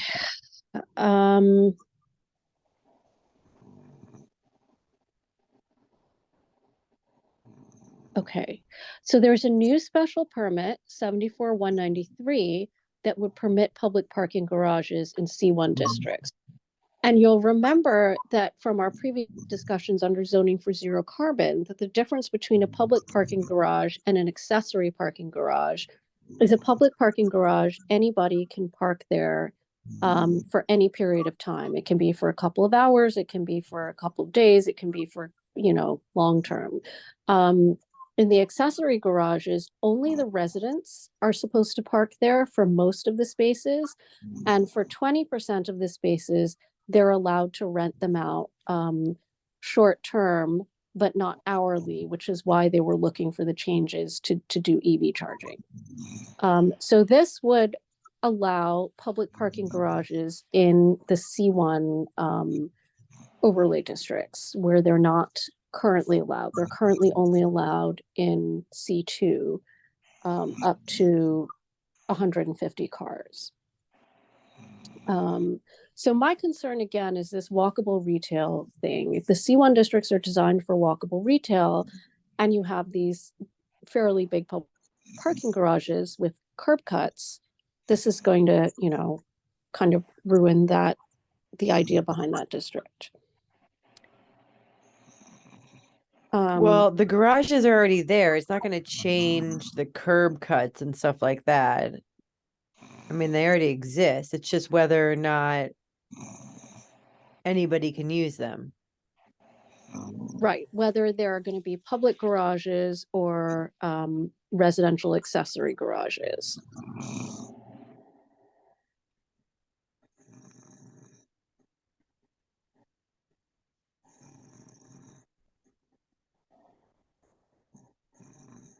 Somebody's sleeping. It's Beverly. me. Beverly, wake up. Beverly. The just as a point of fact, the C1 overlays are along Rogers and Nostrand, basically above Lincoln, so north of Lincoln, and then along Flatbush. Yeah. And we've also got some in the eastern part of the district on like Right. Kingston and a little bit on Franklin. Yeah, a couple of other places. Little bit on Utica too, actually. Yeah, Kingston has them, and Utica, Troy, the C1. A little bit on Lefferts Avenue out, like New York Avenue, is it? Yes, yes. Okay, so yeah, what do yeah. people think about this? So, for my information, is this pertaining to existing garages, or these are potential It could new be developments? It could be either, as I read it. Mm-hmm. I mean, I personally think it's unlikely in this day and age that we're just going to have a vacant lot with a parking garage, but it could happen in some parts of our district. It's not impossible. Yeah, it's more likely, I think, it would be a residential development that happens along one of these commercial strips, and they build a garage underneath it for a level or two, and they want to rent out some of those spaces. Mia, can you mute that mic? Mia. Mia, are you call there? her. Do we still have quorum if someone's asleep? Please. Yeah, Hold on 1 second, guys. Just give me a moment. it works in Congress. Beverly. So I won't call Amir do it. Beverly, hold on. Beverly.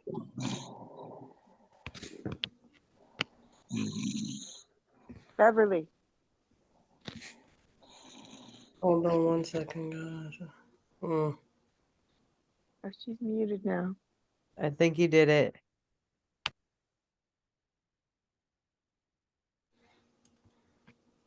Yeah. All right.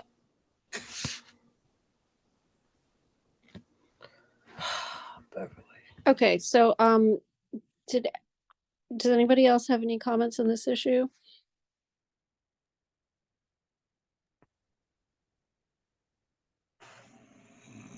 It like a lot of the, in my opinion, for a lot of the language that's been proposed by DCP, it is like ham-handed and just so overly broad brushed, or without taking. There's no sense of nuance, no sense of city planning of what we want the city to look like. So I think there could be a block long development that happens, and there could be 200 Yeah. car spaces in it. It's like Yeah. there's, I think just the complete lack of nuance in these proposals is just really shocking and disappointing. It could have been something good instead of it seemed to be rushed. Why can't John work for city planning? They don't pay me enough. Yeah, no, I agree with all of those comments. I think that there's a difference between an existing garage, a new, a new development potentially, between something that might be kind of like an open lot between other uses, or something that's underground, something that might be behind a building, et cetera, et cetera. Do we want to say anything about this? Should we say that it? I mean, how do we want to phrase this?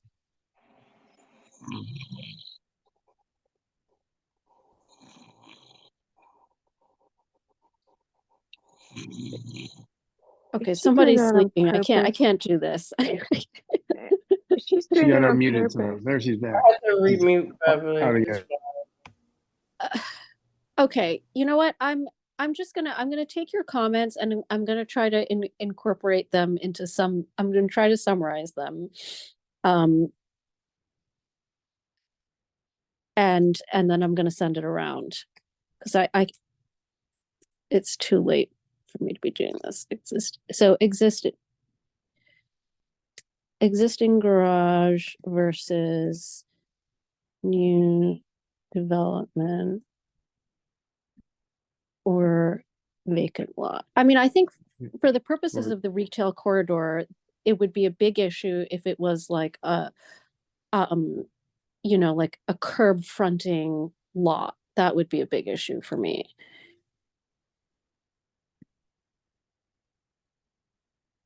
But should somebody who already has an underground accessory garage, or a garage that's an accessory garage that is, behind a building or something, be allowed to rent them out for public parking spots? I mean, I think it all goes back to this old issue of, is there sufficient parking for the residents? And at what price? And, there sometimes, like the other day, somebody who lives in East Flatbush was complaining that even though the hospital has the required accessory parking lot, commercial parking lot, that the hospital employees park and double park on their streets, taking up parking from residents because they don't want to pay for the hospital parking lot.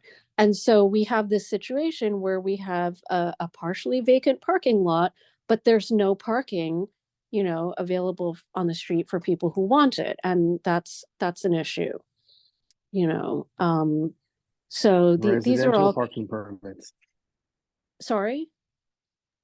If we had residential parking permits, that would restrict or reduce that occurrence, among other things. It might, or it might stop you from parking in another neighborhood when, you need to use your car to go somewhere. Because, I have a car, but not for just keeping, here in Am I my the only one who garage. can't hear Suki? What? Yeah, I can hear her. Okay. All right. So I'm gonna try to summarize your comments and send it around. Moving on. Okay.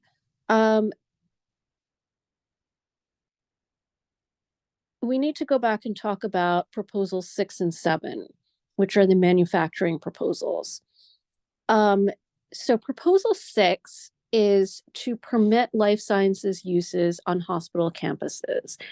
And I'll just very quickly say, I do think this applies to us. We have hospital campuses, Kings County, SUNY Downstate, Kingsbrook, Jewish, which have a lot of land. And, they're considered somewhat underutilized. There's also a manufacturing area adjacent to these hospitals, just again, somewhat underutilized or utilized for, kind of funny things like non-industrial uses. And so there's this question of how can we have economic development in this area, but also how can we accommodate other things that need to be accommodated. And I think the way that we left it last time was one of the most important things that we need to do is to talk to the hospital stakeholders. And so I am working on that. We will not be able to talk to them immediately because of the holidays, but it should happen at some point. And I think we should probably reserve comment until then, because they may have needs that we're not aware of. For example, they may need to expand their space for patient care because some space is being taken away as a result of Vital Brooklyn. But I think it is important, and we should discuss it, but we should tell city planning that we're not prepared to, that we want to comment, but we're going to reserve comment until we've had discussions with stakeholders. Because I think it would be a huge mistake to make these proposals without doing that. And also the residents who live nearby. I mean, that's a concern too. Anybody else have any comments on this?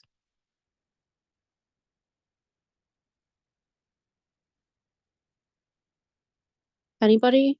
Unella, I know you're next to Kingsbrook. Unella? Is there any way of like beeping people to see if they're still on? Yeah, I can prompt to see if I can ask her to Okay. unmute.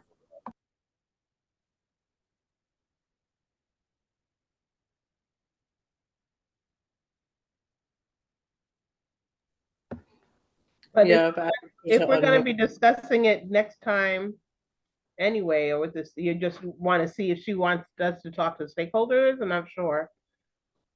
Yeah, no, I just want to see if anybody has any comments before we move.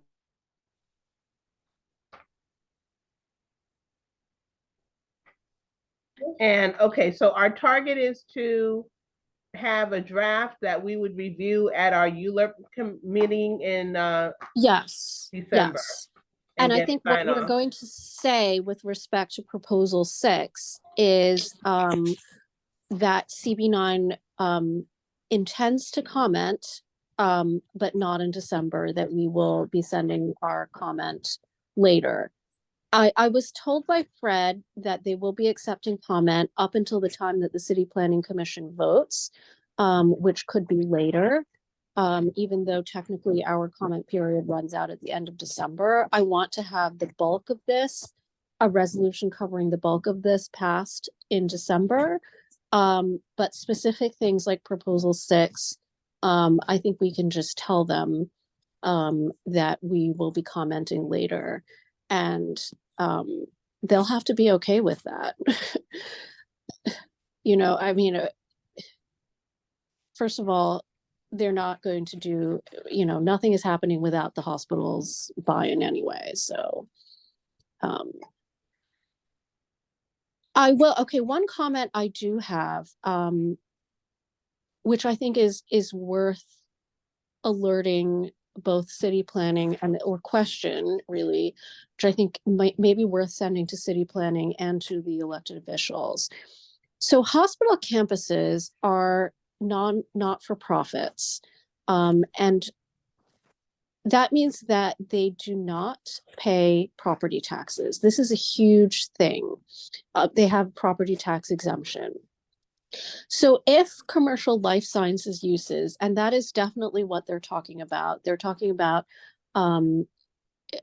you know, like for-profit life sciences uses, if those uses are permitted on the hospital campuses, what is going to be the tax status? Are they going to be tax exempt too?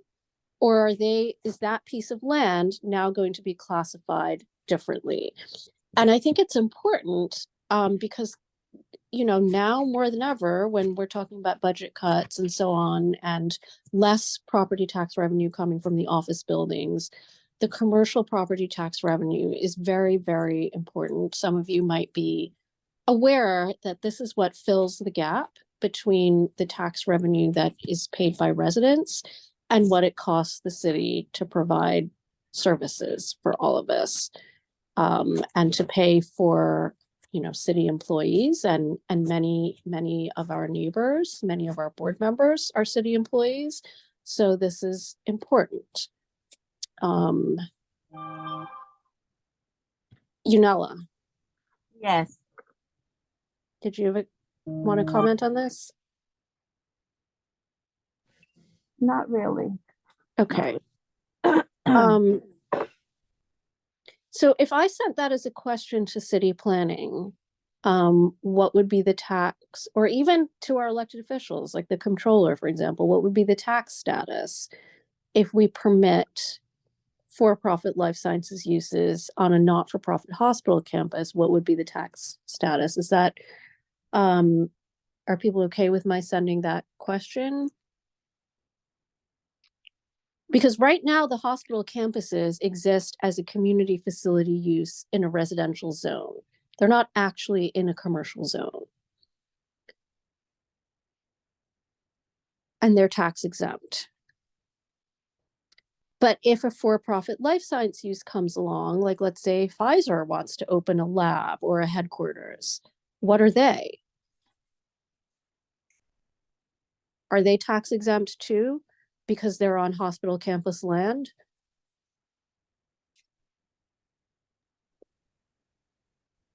Am I making sense? Suki, you know, with all due respect, I think you can ask this question, but as a community board, a ULURP land use committee group, I don't think our remit is getting into tax policy. I know there's land use implications, but I mean, really, it's 9:30, we're a half hour over, and we're talking about tax policy. Well, actually, that is a part of the zoning code. We have to consider that. I think you're expanding what this committee should be involved with, to the detriment of our attendance. But the proposal, right? Remember that there's a proposal to allow life sciences uses so they're gonna on pay rent. They're going to pay hospital rent to the campus. hospital. They're going to, you know, this is a private transaction between. That's exactly my point. The hospital is a not-for-profit institution that is tax exempt. Suki, I just don't think it's too late for this conversation right Yes, now, and this is not something that we are going to have answered for December. So since we are tabling the topic, let us have fresh set of eyes and minds when we're ready to talk about it. At 9:30, I can't even begin to wrap my head around it. Agreed. Okay. Yeah, it is a very interesting topic that I think we Agreed to should that delve too. into at a later time. I'm very surprised to hear this, but I think people are falling asleep, unfortunately. But thank you, Suki. Okay, so I think this may be just something that we're going to note as a question then. Okay, so thank you all very much for sticking with me to this point. I think we did get through everything. I'm going to clean this up and send it out. Let me see if there's anything we did not get through. No, I think that we got through everything. Thank God.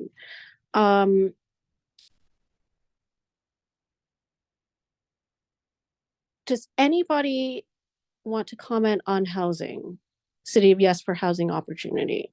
Not at While 9:30 we're all is still nice. here. Not tonight. Not now, Suki. Okay. Okay. So I will clean this up and send out a draft before our ULURP committee meeting. And that's that. Thank you everyone for voting so many times. And this is what city planning wanted us to do. And we did our jobs. We didn't just pass a big fat no, even though we could have. Good night, everybody. Thanks, Suki. Thank you, Okay. Suki. Thank Thank you, you, everyone. Good night, Good everyone. night, Good everyone. night. Good Good night. night. Bye. Good night.